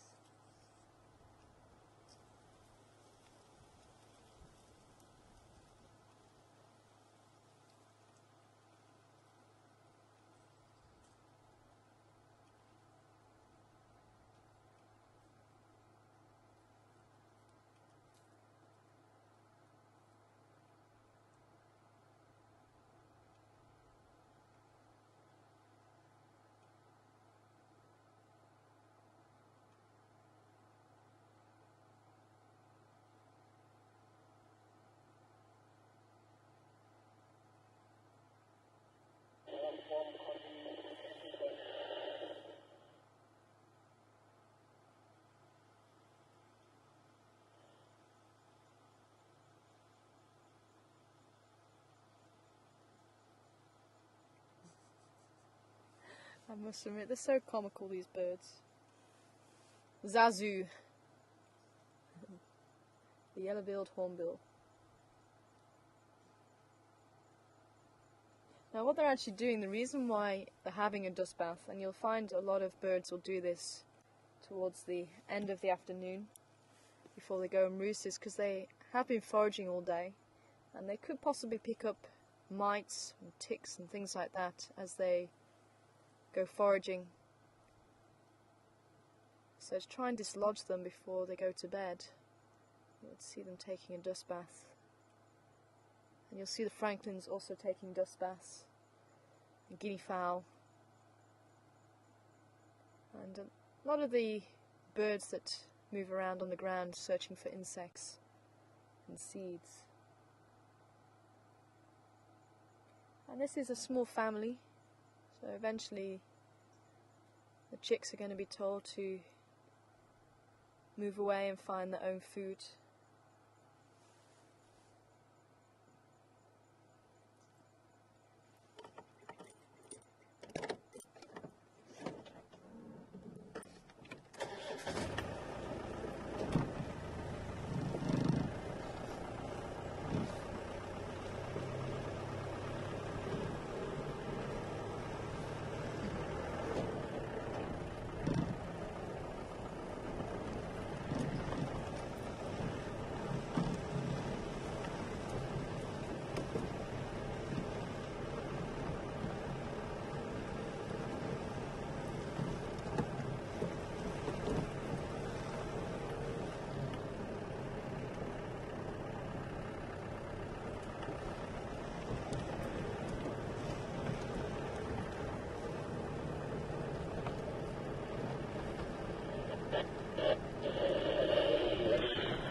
Just making space for us now.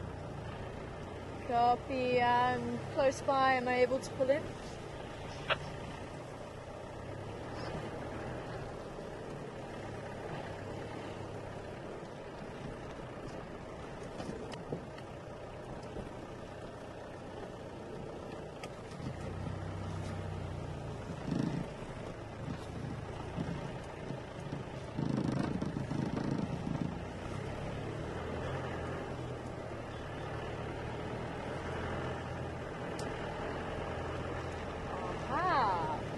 This is where the hyena den is.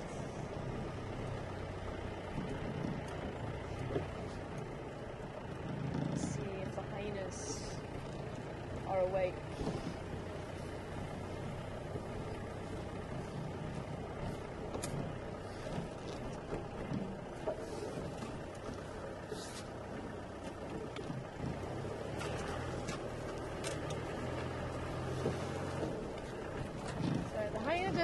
Isn't actually where I thought it was. I thought it was further north than this.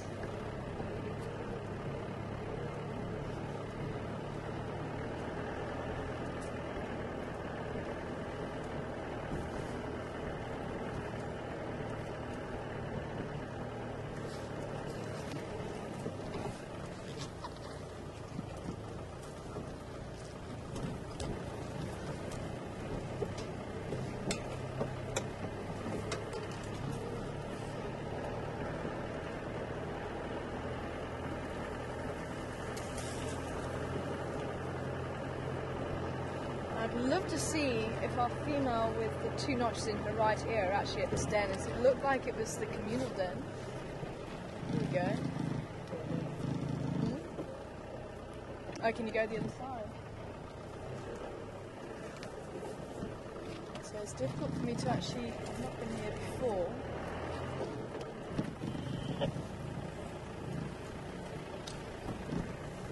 Daniel's saying we can go around the other side. But I do wonder if this is actually the communal den. Making an entrance here.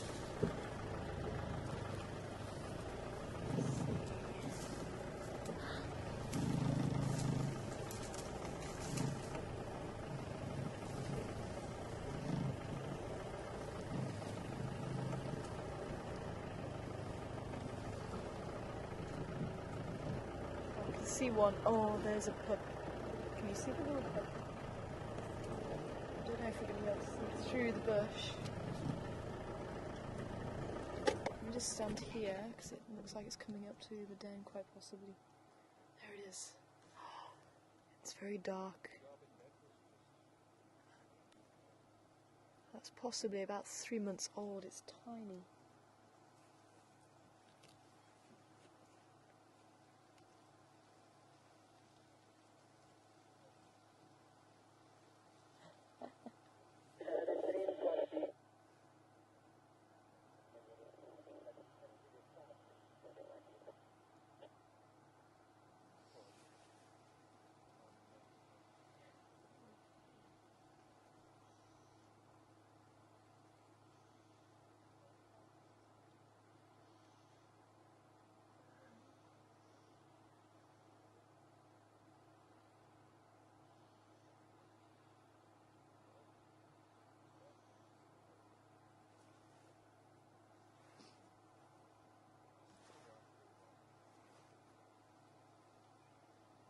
And that's one of the older cubs.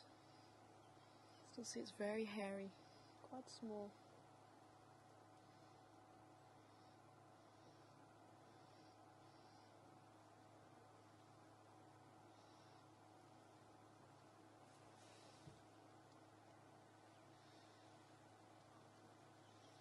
So I would wager this is the communal den.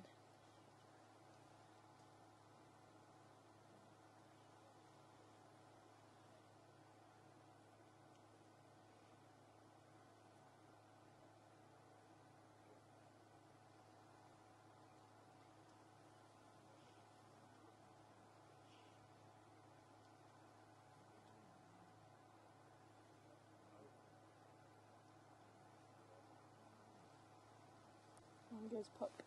Oh.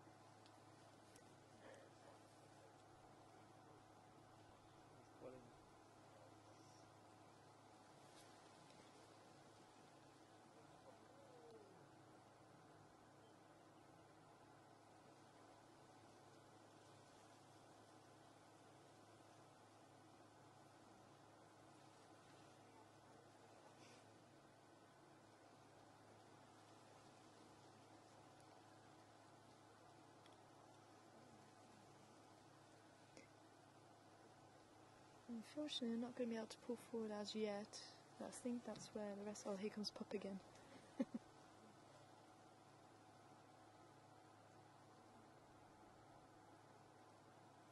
Yeah, I'm running off back. Wow, there's a very big size difference. And there is another vehicle there, but maybe I'll just pull forward a little bit. I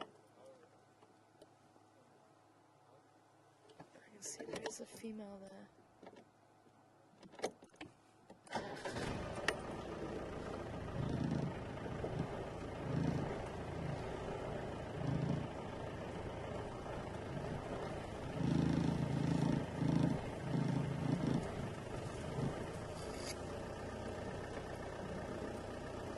I'll go back to the den, I think.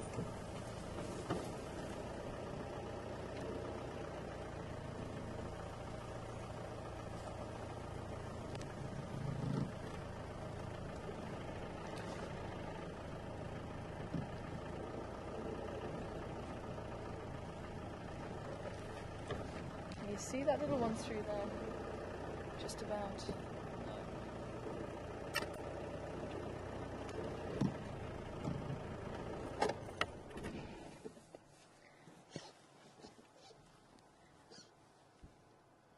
The hyenas have actually just moved into the bushes just in front of us, but unfortunately moving forward we're not going to have any view, so I'm thinking if they do come back to the den, at least we'll be able to see them from here.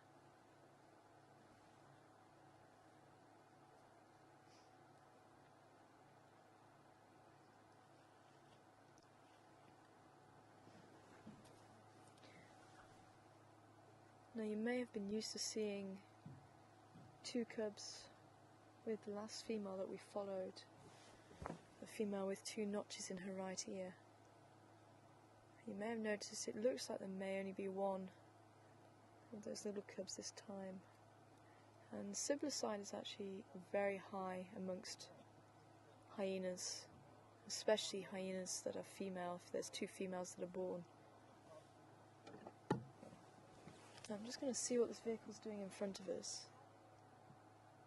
They were looking back. I think he's going to pull forward or pull out, so we'll be able to pull forward and have a look at the hyenas, hopefully. Let's see what's... Oh, he's going to reverse this way.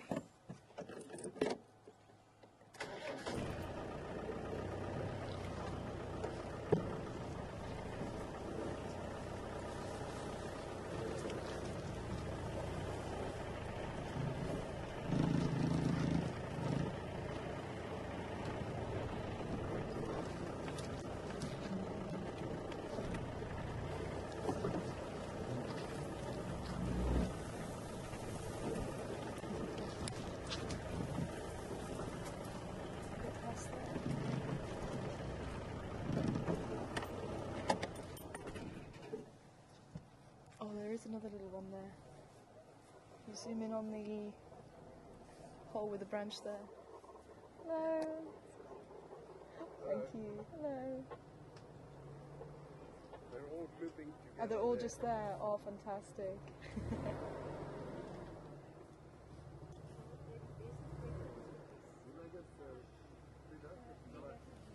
Will I come back or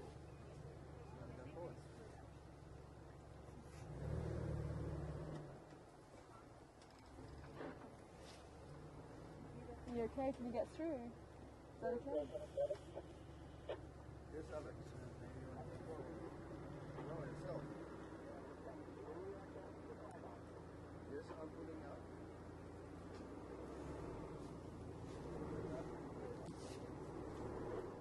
I'm just waiting for the vehicle to move past us. It's a very tight spot here.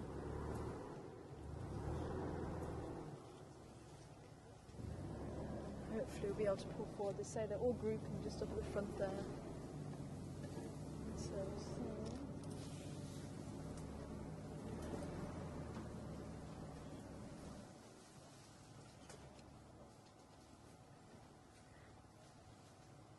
I don't know if that was the same cub or a different cub.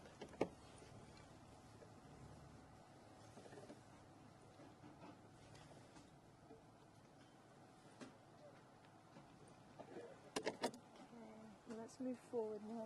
Let's move back. Oh, here comes the other one.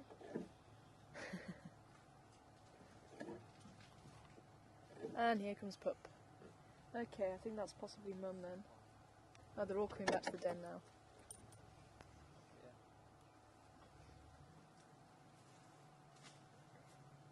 And there's Floppy Ear. She's just behind the bush. There she is. Oh, fantastic.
One of the other females. We've got 4 females here.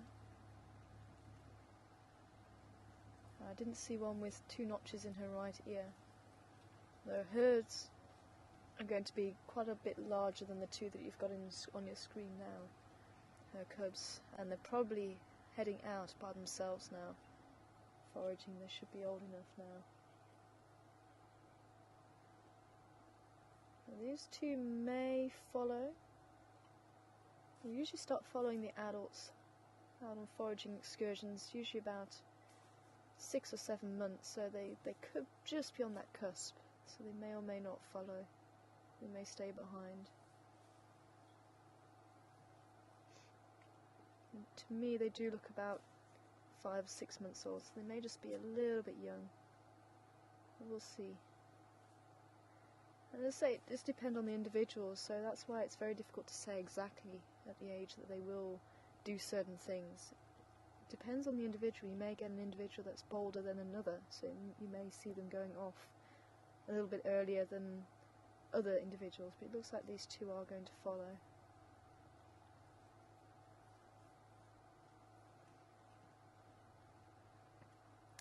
And the pups, there is one back actually at the den.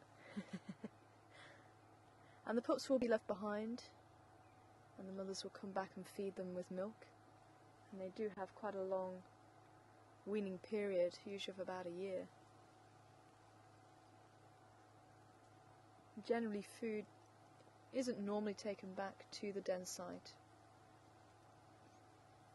Sometimes it might be, generally not. So until they actually do follow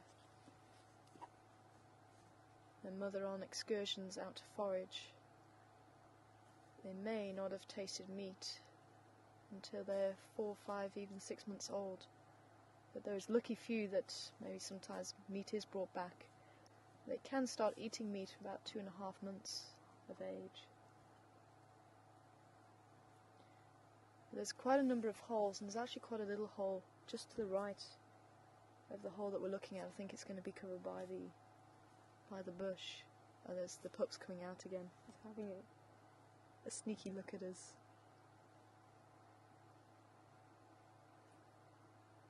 But you will find if there is any sign of danger, they'll go into these little holes that even the adults can't go into. Every time we zoom in, it keeps putting its head back in. Playing hide and seek.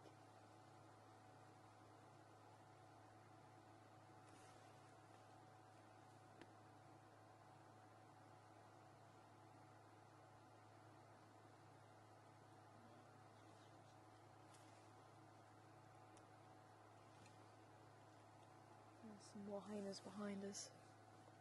Oh, and there's pup.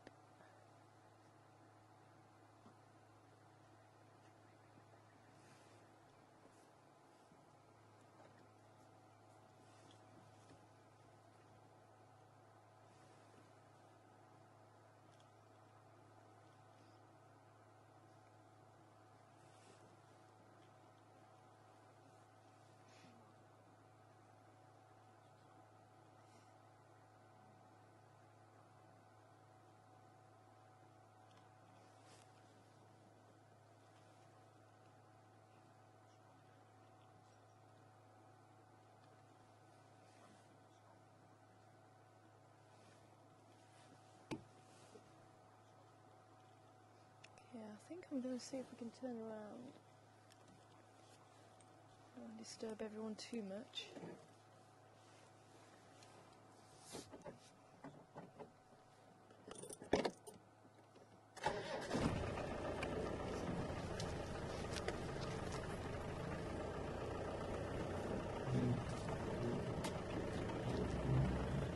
It's fantastic to see little cubs of all ages.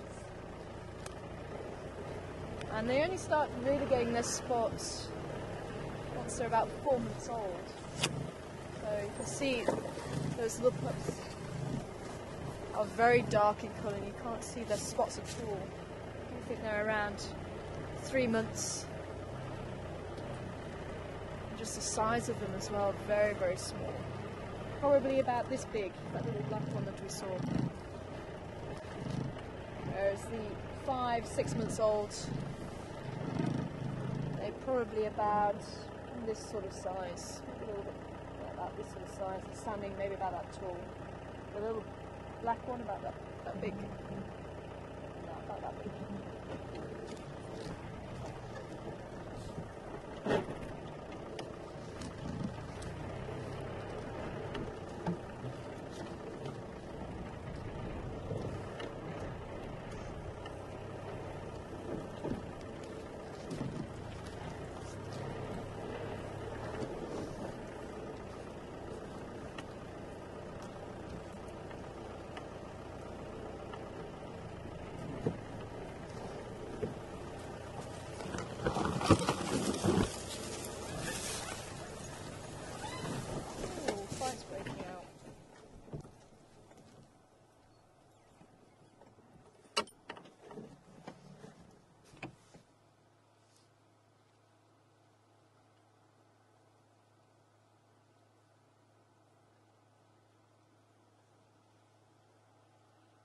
I think someone found something to eat.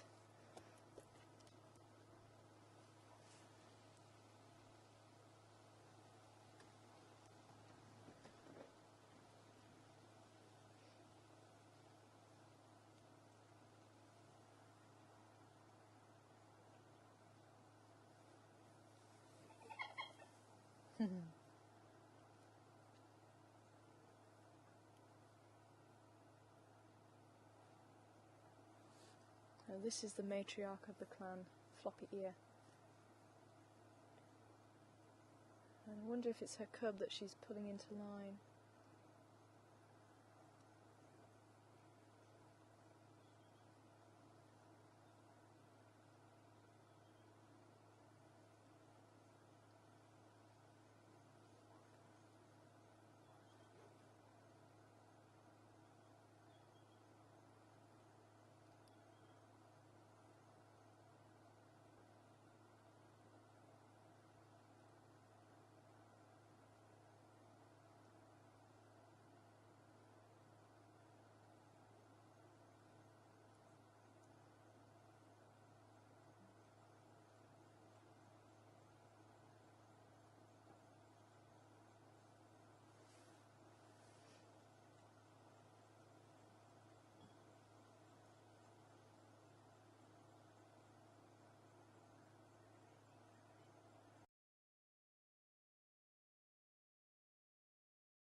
As I was saying earlier about the cubs being left behind, you'll only get the mother actually suckling the pups, or cubs. Either is used for baby hyena.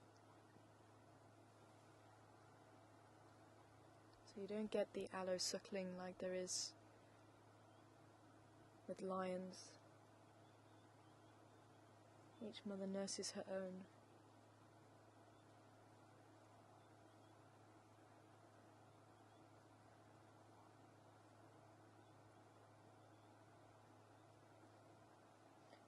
And the competition can be so great,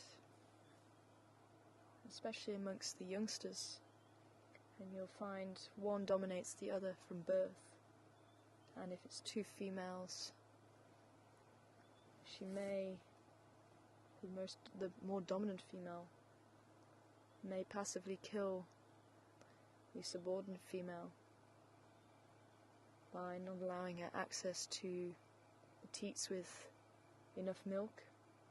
Sometimes there may be only one or two teats that work, depending on how much milk the female produces. So the most dominant cub will gain access and drink a lot more than its sibling. And you'll even get the sibling biting and tormenting its sibling until the sibling stops defending itself. Then she will tend to leave it alone, but unfortunately through that process sometimes the sibling dies. And you don't see it as much if it's a mixed, if it's a male and female, and males aren't as aggressive.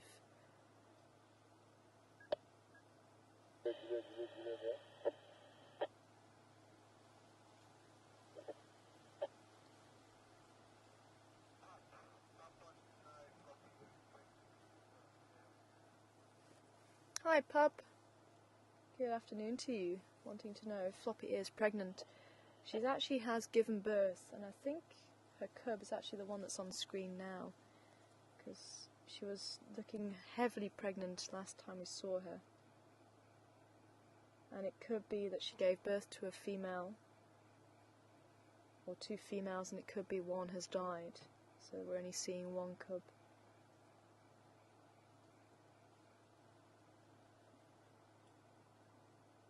I don't think she is pregnant now, she's already given birth at this stage.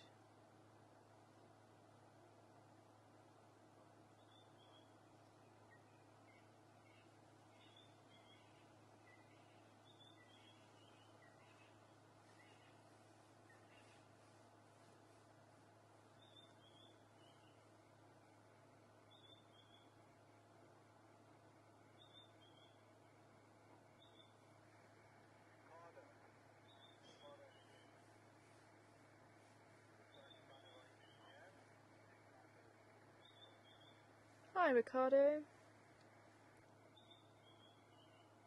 Wanting to know, are these the only species of hyena that we have?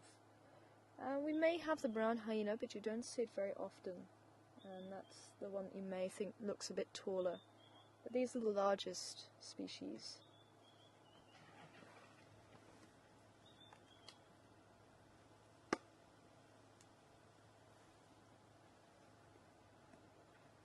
And unfortunately we don't get the striped hyena. That's a species I'd love to see. The silver and white in colour, and black stripes down the body. Stunning little hyena.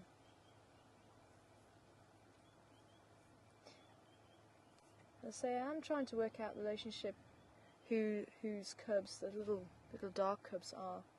It could even be Floppy Ears. Or maybe that other cub, I haven't seen the other cub drinking from her. So it could be that other cub isn't hers, maybe she just took it out on a foraging excursion for some reason.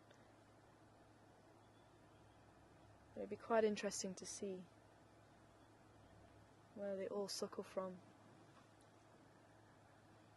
I took it for those younger cubs, or that young cub was hers just because it was so young and sticking very close to her.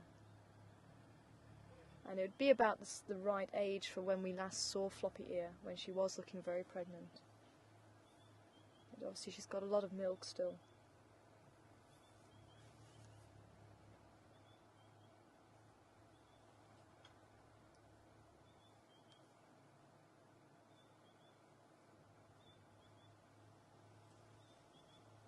But still no sign of that female with the 2 notches in her ear.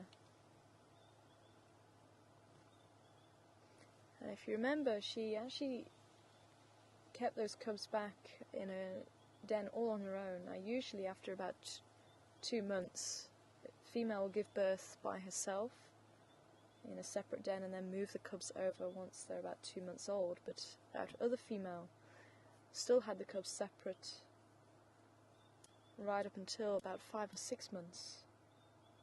And she's not even here, so I'm wagering that maybe she hasn't brought them to the communal den at all.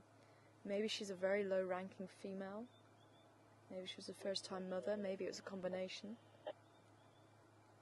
But sometimes you actually find the matriarch giving birth, and maybe some of the higher-ranking females actually giving birth at the communal den too. And I think that's what Floppy Ear has actually done. I think she did give birth at the communal den.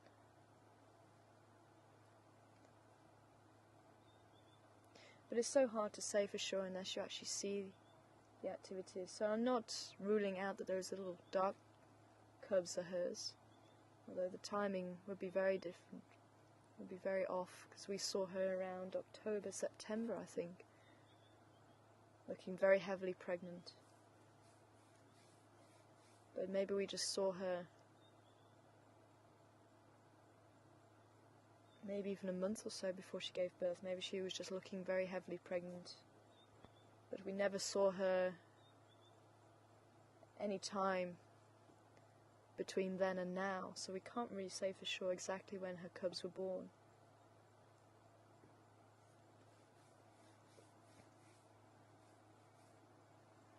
And it looks like they have actually moved on finally.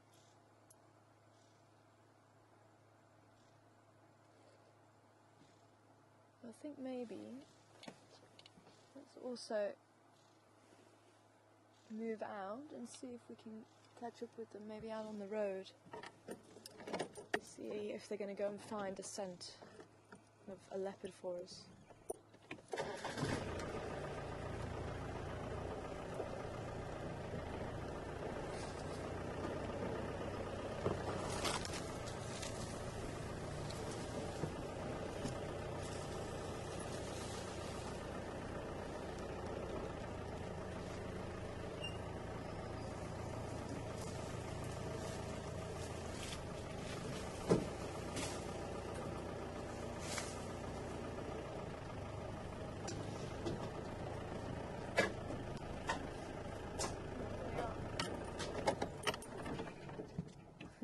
Not gone too far then.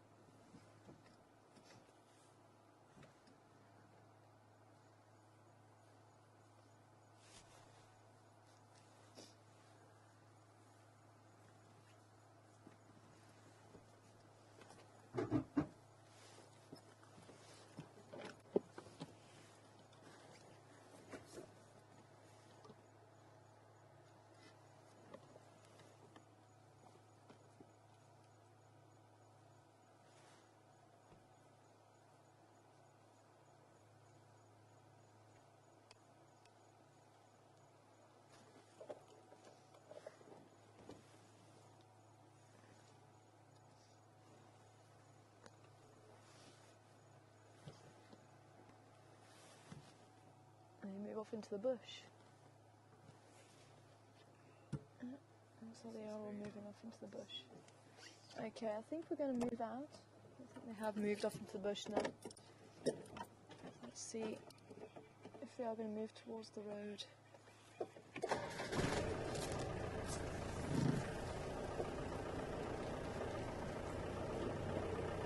We want to be putting a spotlight around the den, just in case any of the predators are around. Hyena cubs are just as vulnerable as leopard cubs or lion cubs. Be showing them to other predators. Same as we wouldn't want to show leopard cubs to hyenas.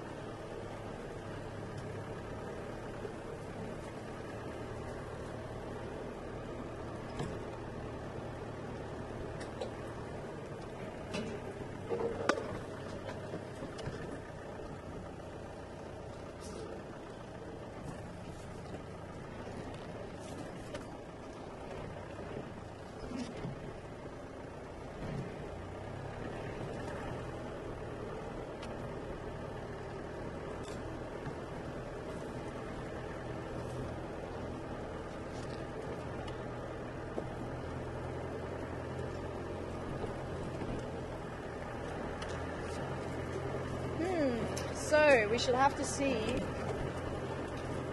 who the mum is of those two little cubs. So maybe we can try and fit a few pieces of the puzzle together.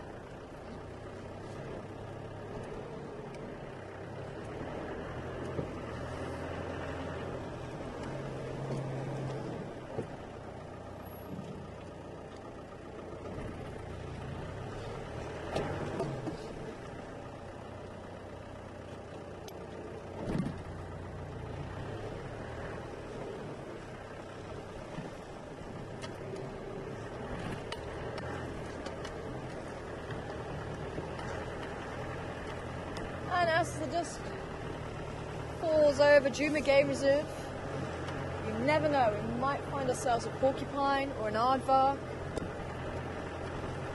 or a honey badger, little bush baby. We have seen signs of those animals. We have seen either tracks or marks or dung, or even the animal itself. So there's always a possibility of seeing them, and now is going to be the right time to start seeing those animals. And especially as we move further into winter, the likelihood of seeing these nocturnal animals increases during this time of day, because in the dead of night it's extremely cold, so they make use of the warmer temperatures around the dusk and the dawn.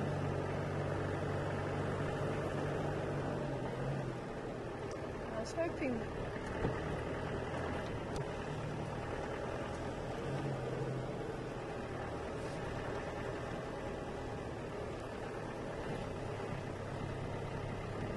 I'm getting a little bit of break up there, but I was hoping the hyenas may have come out this side because I didn't move this way. Maybe not. Certainly a wonderful time to spend with them. I hope everybody enjoyed it as much as I did. Did you enjoy it, Daniel? Yeah, it's awesome, eh? Oh, you've been there a few times now. Awesome. Did you happen to see who was the mother of the cubs? The two little ones?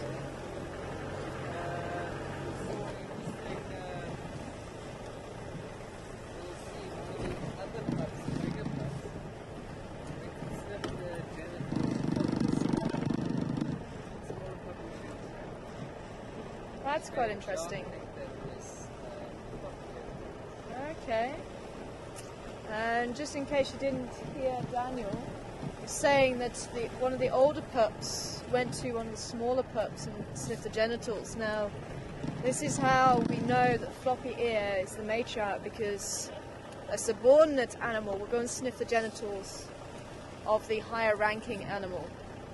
And apparently this wasn't reciprocated with the younger pups, which tends to suggest maybe those small pups might be floppy ears, because even at that age you may get them sniffing the genitals. And that was the little dark ones there.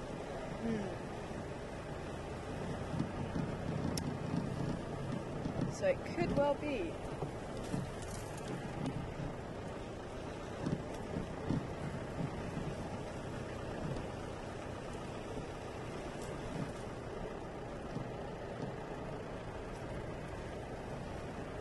And good afternoon to you, Karen. Welcome on board. I hope you're well. Wanting to know who names the animals.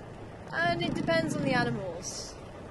So things like the lions and the leopards, everybody in the Sabi Sands likes to know the movements of those animals, so they tend to get names that everybody knows of,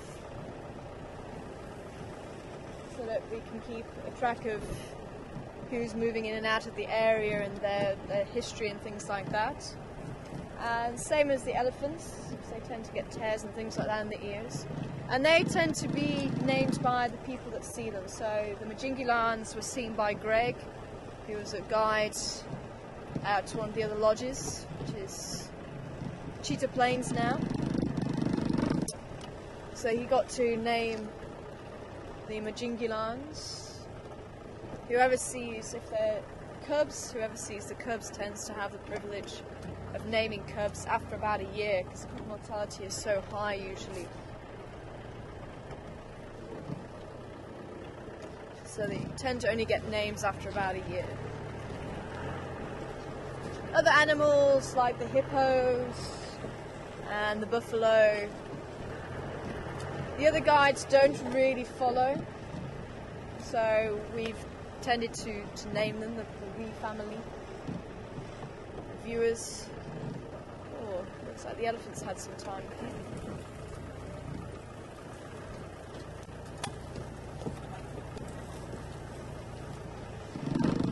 I did make it to Buffelshoek Dam to see little Bubbles. Bubbles was born, I think, roughly about 3, maybe 4 weeks ago. It's a very, very small baby hippo. We saw it for the first time about a week and a half ago, and I think everybody in chat room decided to call it Bubbles. And the same as little Bob as well. Little Bob was born about a year ago down at Gowrie Dam, live on Wild Earth. But we don't really give names to, so we don't usually give names, but it's something nice for us to do because we're seeing these animals on a regular basis. But in the guiding world, we don't tend to give animals other than the elephant, the lion and the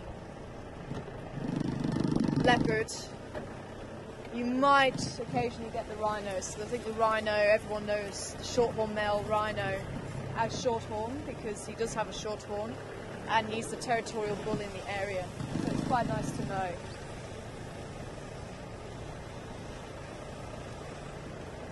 So hopefully that's helped you out a little bit there, Karen. Or Karen, I'm not sure how you say your name.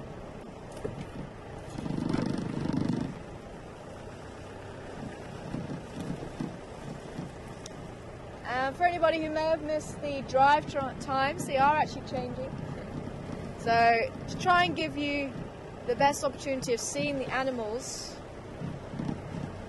and lodges do this as well, so everyone changes the drive times.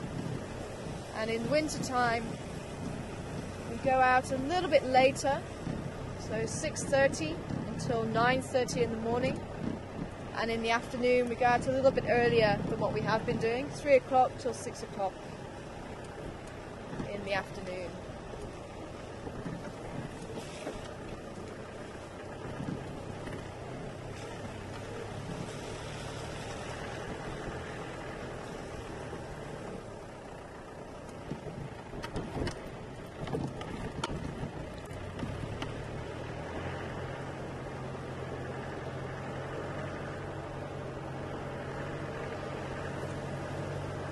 I'm going to have a quick scoot down towards Twin Dams. So what I'd like to do is have a look around there quickly.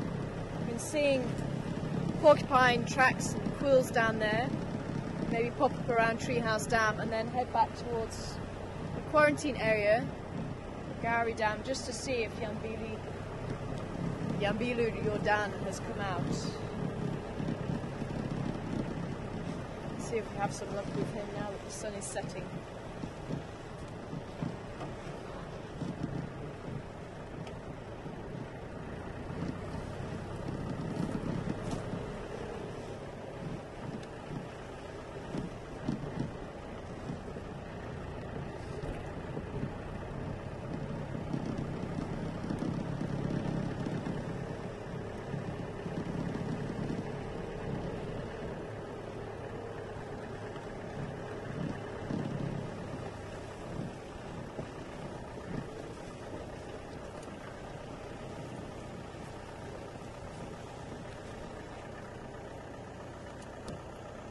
I think there was actually a question a little bit earlier, just as we were arriving at the hyenas. I didn't quite hear who it was from. I think there was a question about lions, and I think I'll have to read the email just to see if I get it right, but I think you're asking about the genetics of the lions, I think in the western part of Africa.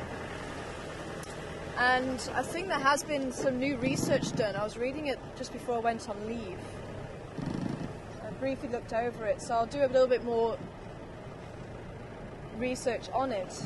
But it sounds like they have decided, or they have found, that they are genetically different to other lions in the southern part of Africa. In fact, I think they said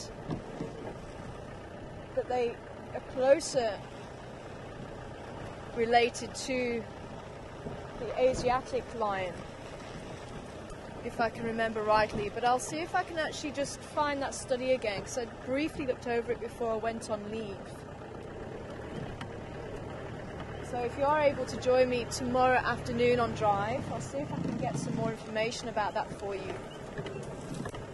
I'm sorry I didn't catch who it was that was asking the question. Ooh, I see some eyes down the other side of the dam here.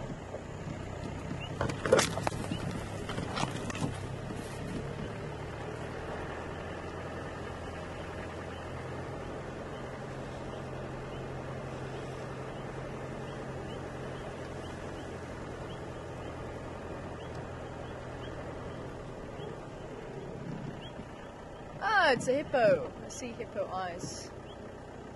Don't know if we're going to be able to see him too well. Can you see him at all?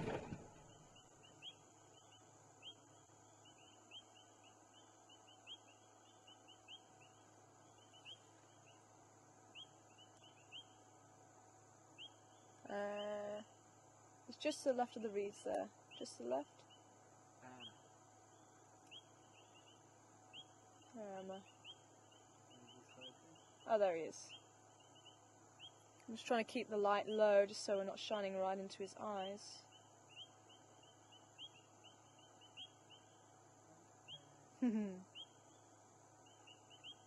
Hippo by lamplight. But I'm going to drop the light now just so that we don't blind him.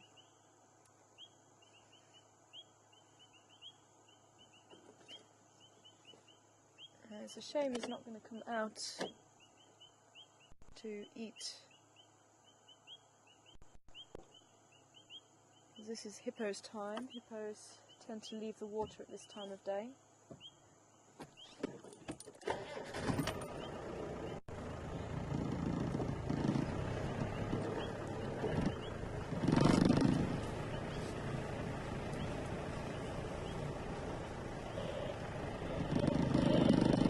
But again, as we go into winter, we may be more likely to see hippos out of the water during the day.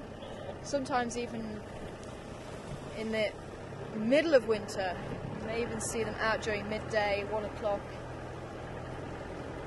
as the sun isn't as fierce. And that's one of the reasons why they do stay in the water, is to protect their skin during the summertime especially. And the sun can do a lot of damage to their sensitive skin.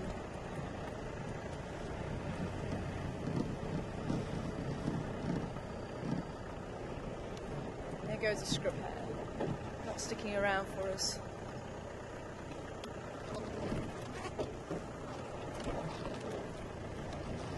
So yes, as I say, I will try and read over that study that I found. If anyone actually has read the same study or heard of the same thing, if you could send it through before the end of Drive, just to get my facts right, so don't quote me on it just yet.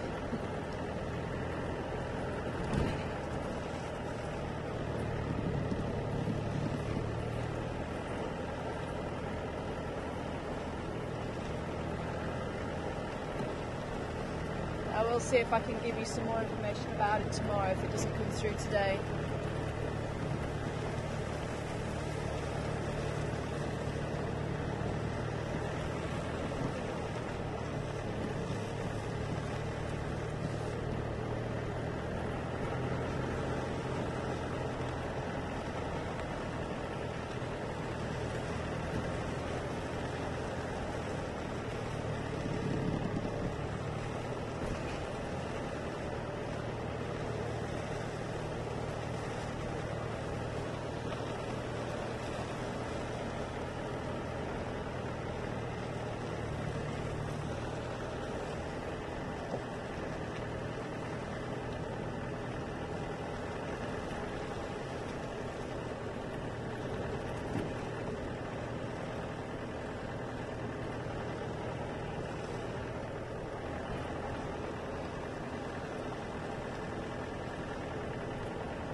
saw the red eye of the Nahapi. Bush baby. It was quite far in the bush though. I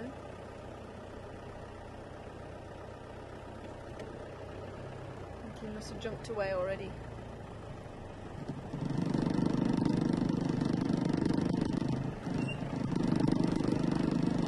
They're tiny little primates. And they do sound like a baby crying, which is where they get the name from. Also known as a galego or galago, depending on how you want to say it. Tomato, tomato.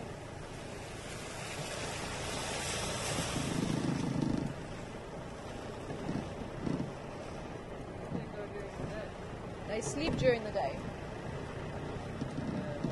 Yep, in the tree.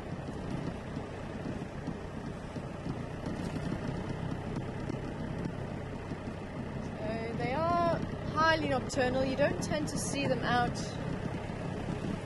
before the sun goes down. I've seen one once, just as the sun was going down. I wonder if he got disturbed.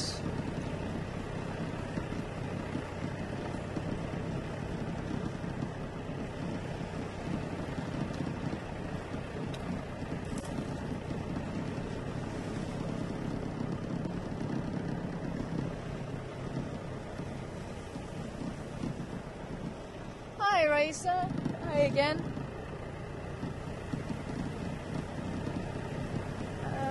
Yes, it is possible to tell what animal killed a bird if you're extremely good at knowing how each animal hunts. And you do look for certain things.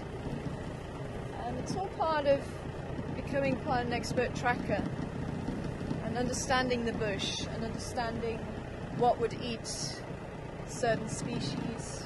If you've got the whole bird, you may see puncture wounds on the bird. If you've got part of the bird, if you've got the skull, what part has been eaten, how it's been eaten, and the same goes for a carcass of an animal too.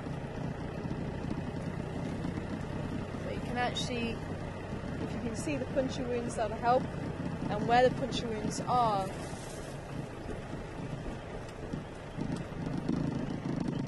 On the animal, it may actually help you.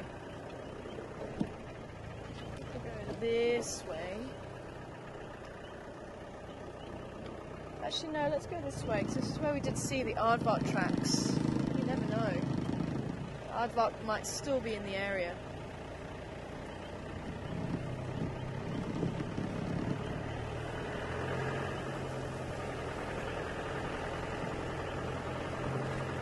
And it will also help knowing what predators are in the area to begin with, so knowing your tracks, even if you don't see the animals. There's a spider web there. Let's see if we could duck under it, but there wasn't anything there.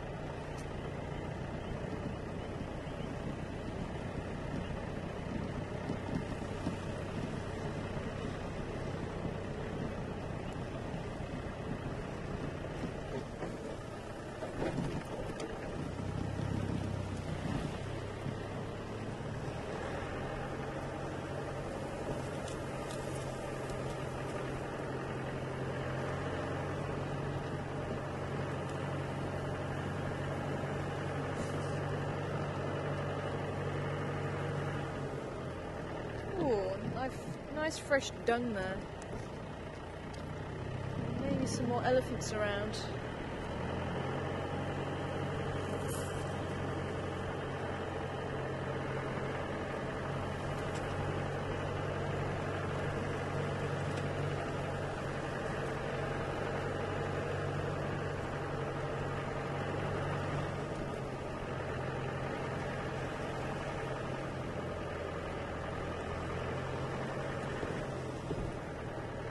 Somebody was dragging his trunk. See the trunk mark all down the road.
up on Shaban Road.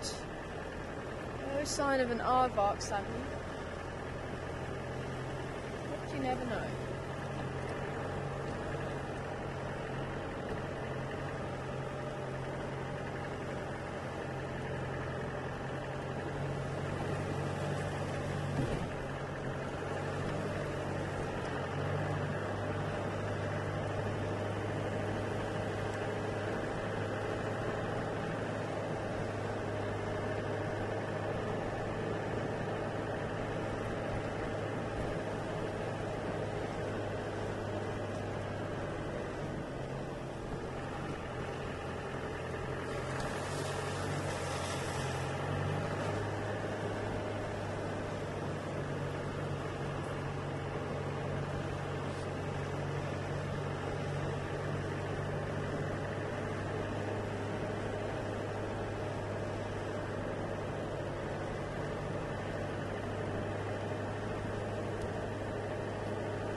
See the Southern Cross behind us.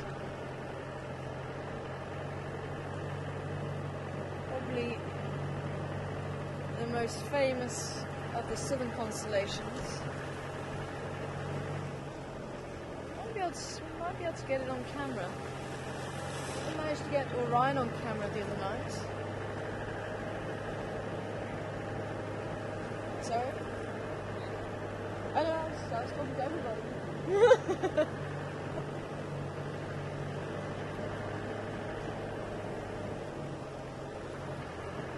I'll see if we can have a good look out on Philemon's Cut Line. We might be able to see it. Scrub well, it's going to. If I switch everything off, I'll shine the spotlight to try and guide you. So this is when I need my green laser. No, that's not working.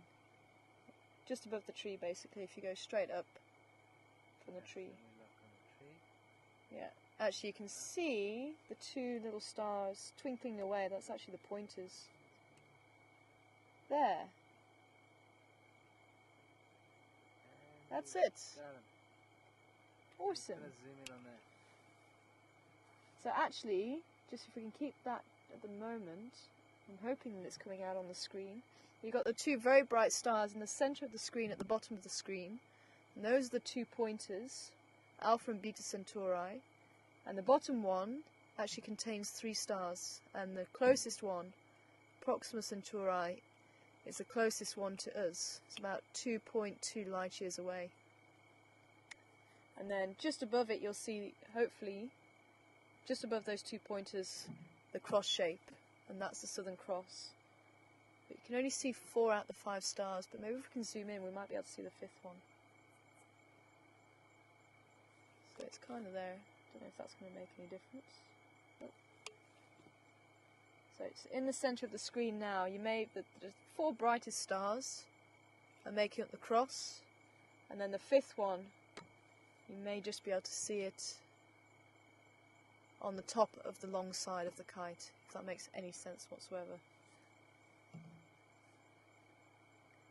But you can't see the jewel box or the coal sack. It's not clear enough night for that. That is the most famous of the southern constellations, the Southern Cross.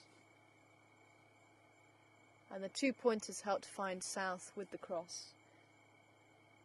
If maybe we can zoom out again. And a little bit more. There we go. So you've got the 2 pointers at the bottom of the screen again. If you drew a line that's perpendicular to those 2 stars at the bottom of the screen, and you draw a line through the long part of the kite, and where those 2 lines meet, you bring it down, and that's south. But what I think I'll try and do is bring my laser next time, and we might be able to see it a little bit clearer, because I can actually point it out with my laser. I should have thought about that. Never mind. At least we got to see it, hopefully. Whoa. Feel the time warp.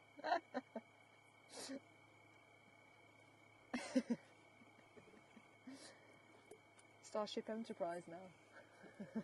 Go to light speed.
Now there's 2 stars, or 3 stars I was talking about, Alpha Centauri. The 2 stars rotate around each other about 80 years. It takes them to rotate around each other. And Proxima Centauri actually rotates around the pair of them every 1,000,000 years. So for quite a while it's going to be the closest star to us. Proxima Centauri. We're going to have another look around the dam and see if our little spotted friend has made his way out.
Aha!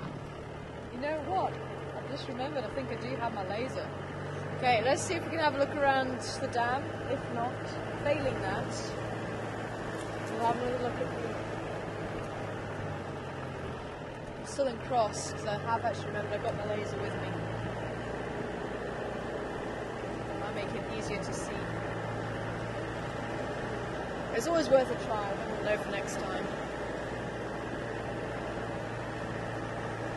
But let's see if our spotted friend has made an appearance.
I'm surprised I haven't had anybody commenting about my Proxima Centauri comment yet. Nobody has come back. Oh, there he is.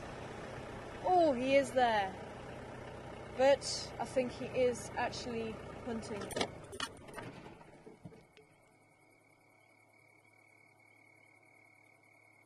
Because there was a lot of impala just to the back and I just saw his body in the spotlight.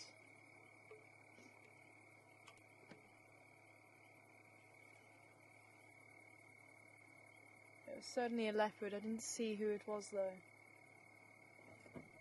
Now unfortunately we're in a sticky situation because we can't put the spotlight on him or the impala because he certainly looked like he was starting to walk that way. So I don't want to sway a hunt in any way. And if you put the spotlight on the leopard, it shows the leopard up to the impala. And if you spotlight the impala, it will show, or it blinds them, making it easier for him to hunt.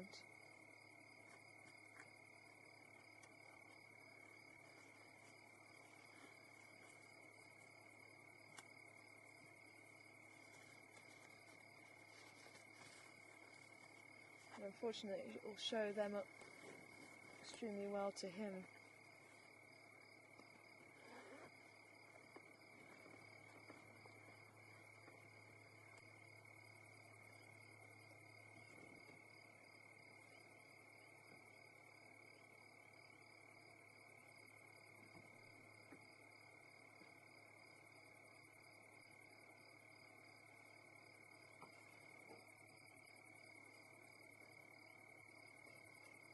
Okay, and while we're sitting here, I'm waiting for alarm calls, because if we get alarm calls, then I'm going to be able to put the spotlight on. But until then, I'm going to turn around.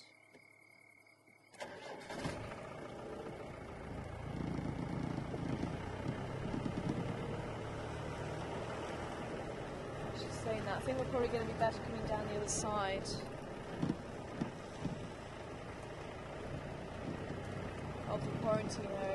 making his way that side. He's going that way. And he may actually force the Impala towards us.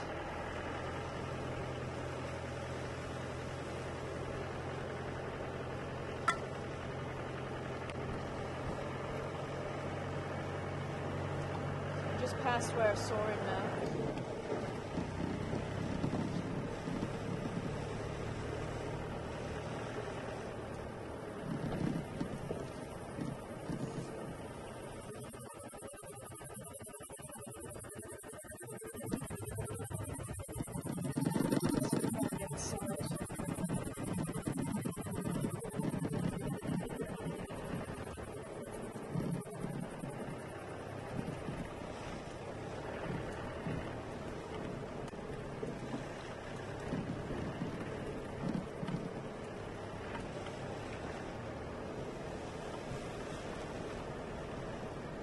It's always so difficult because it's human nature. You want to know what's going on, and there's always that. You're tempted to put the spotlight on, but it is unethical.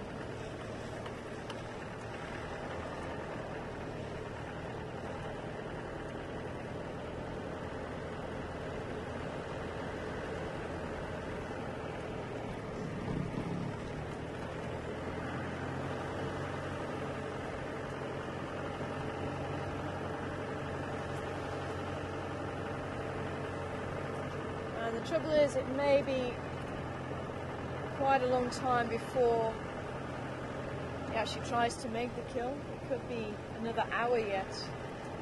I just try and sneak up on them slowly. It could happen very soon.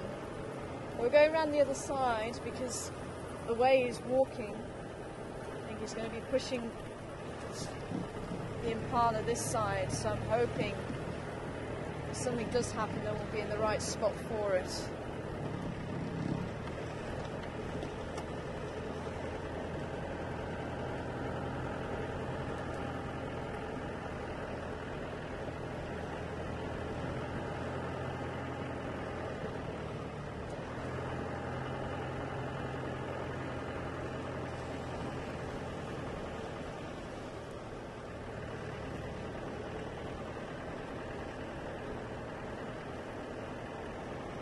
Try and catch a glimpse of where the Impala are.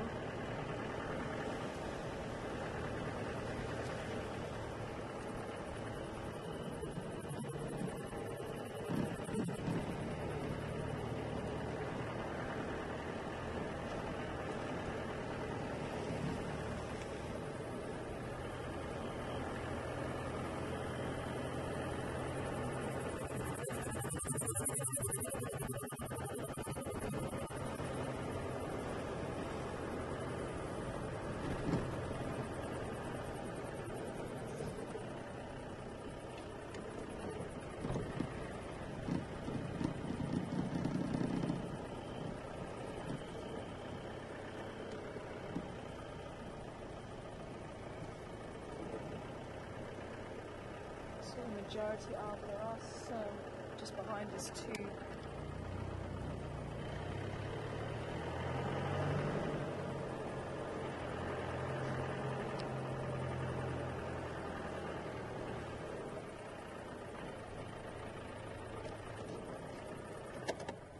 They are about opposite.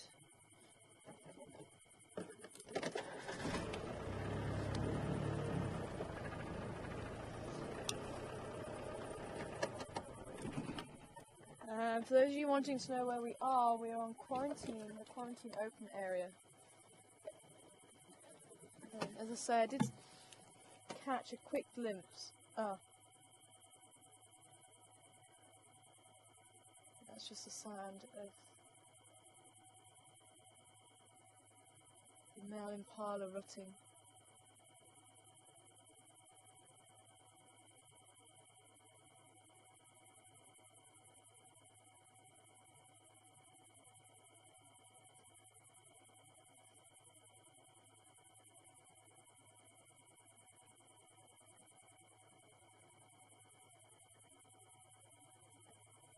So all the Impala are about 50-60 meters away from us this side. And when I saw him, he was walking this way. The wind has actually died down now.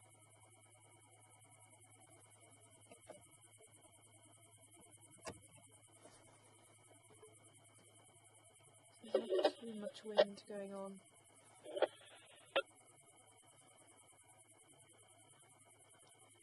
The station's just had a brief glimpse of one Ingwe on the quarantine open area. Looks like he's trying to Landella the Marla.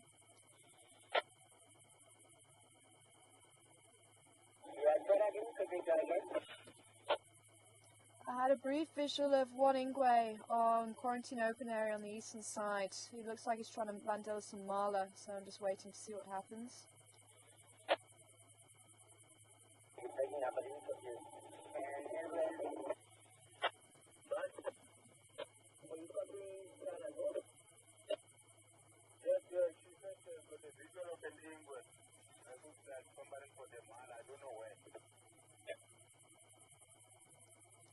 It's on the quarantine open area. I've lost visual of it.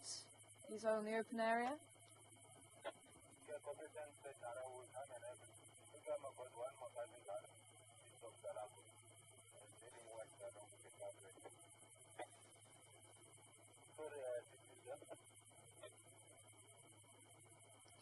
Copy. I'm just waiting to see what happens, so I'm in darkness at the moment.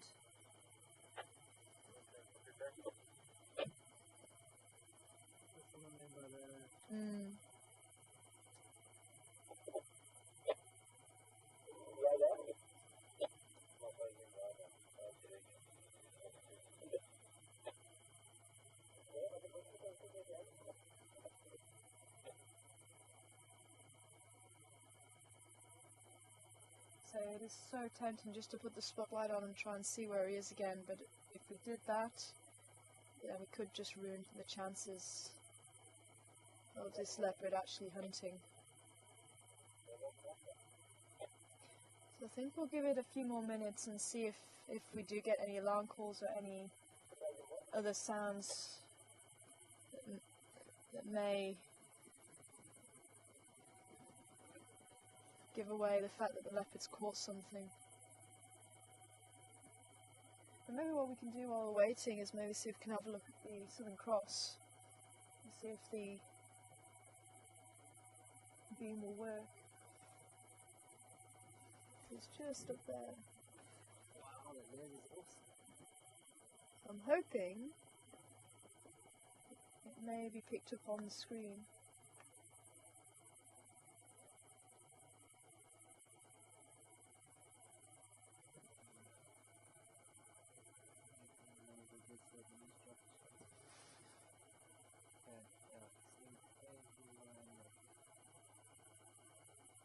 Okay, you can just about see it very faintly.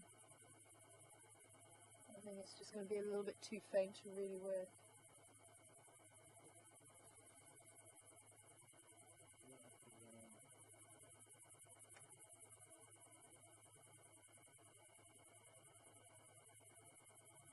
Ah, if you can see it,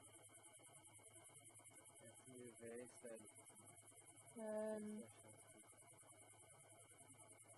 There's Alpha Centauri, there's Beta Centauri, there's the 2 pointers, and there is the Southern Cross.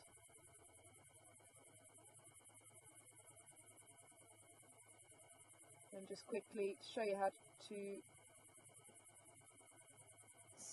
find south, you draw a line here, and keep going through like that. You draw a line from here,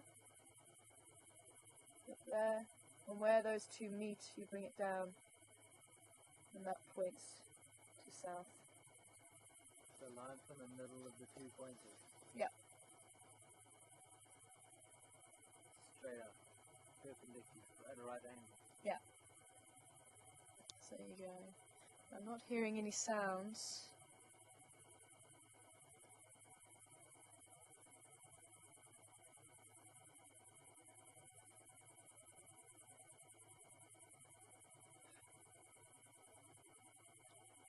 Okay folks, unfortunately I think this could be a long one, and as I said, I don't want to interfere with any hunting opportunities. It is so difficult when it's this time of night, because obviously we really want to see the leopard and we really want to try and have a glimpse of it, but unfortunately if we were to try and just show you even a brief glimpse, he was getting so close to those impala, we may spoil his chances of eating, and that would be very wrong of us. So I think for now we're going to have to call it a night, and if we do hear anything as we're leaving, then we'll certainly turn back on and see if we can come back to it. But I think for now we're going to have to say goodnight and hopefully see if he's been successful in the morning. Keep your fingers crossed. Hopefully we'll be able to go out. But if you would like to join me tomorrow morning, we're going to be heading out at 6:30 Central Africa time. So it's going to be 6:30 Central Africa time for our morning safari. So if you'd like to join us then, please do. And as I say, hopefully whoever it is out here in the quarantine open area, you may be able to have a look at him tomorrow. Keep your fingers crossed. But for myself and the rest of the crew, thank you very much for joining us this evening. Thank you for all the questions, and I will have a quick look at that baboon and lion information again. So if you would like to join me for that information, I'll be giving it out on the afternoon safari. So take care everyone, and we'll see you again soon. Bye for now.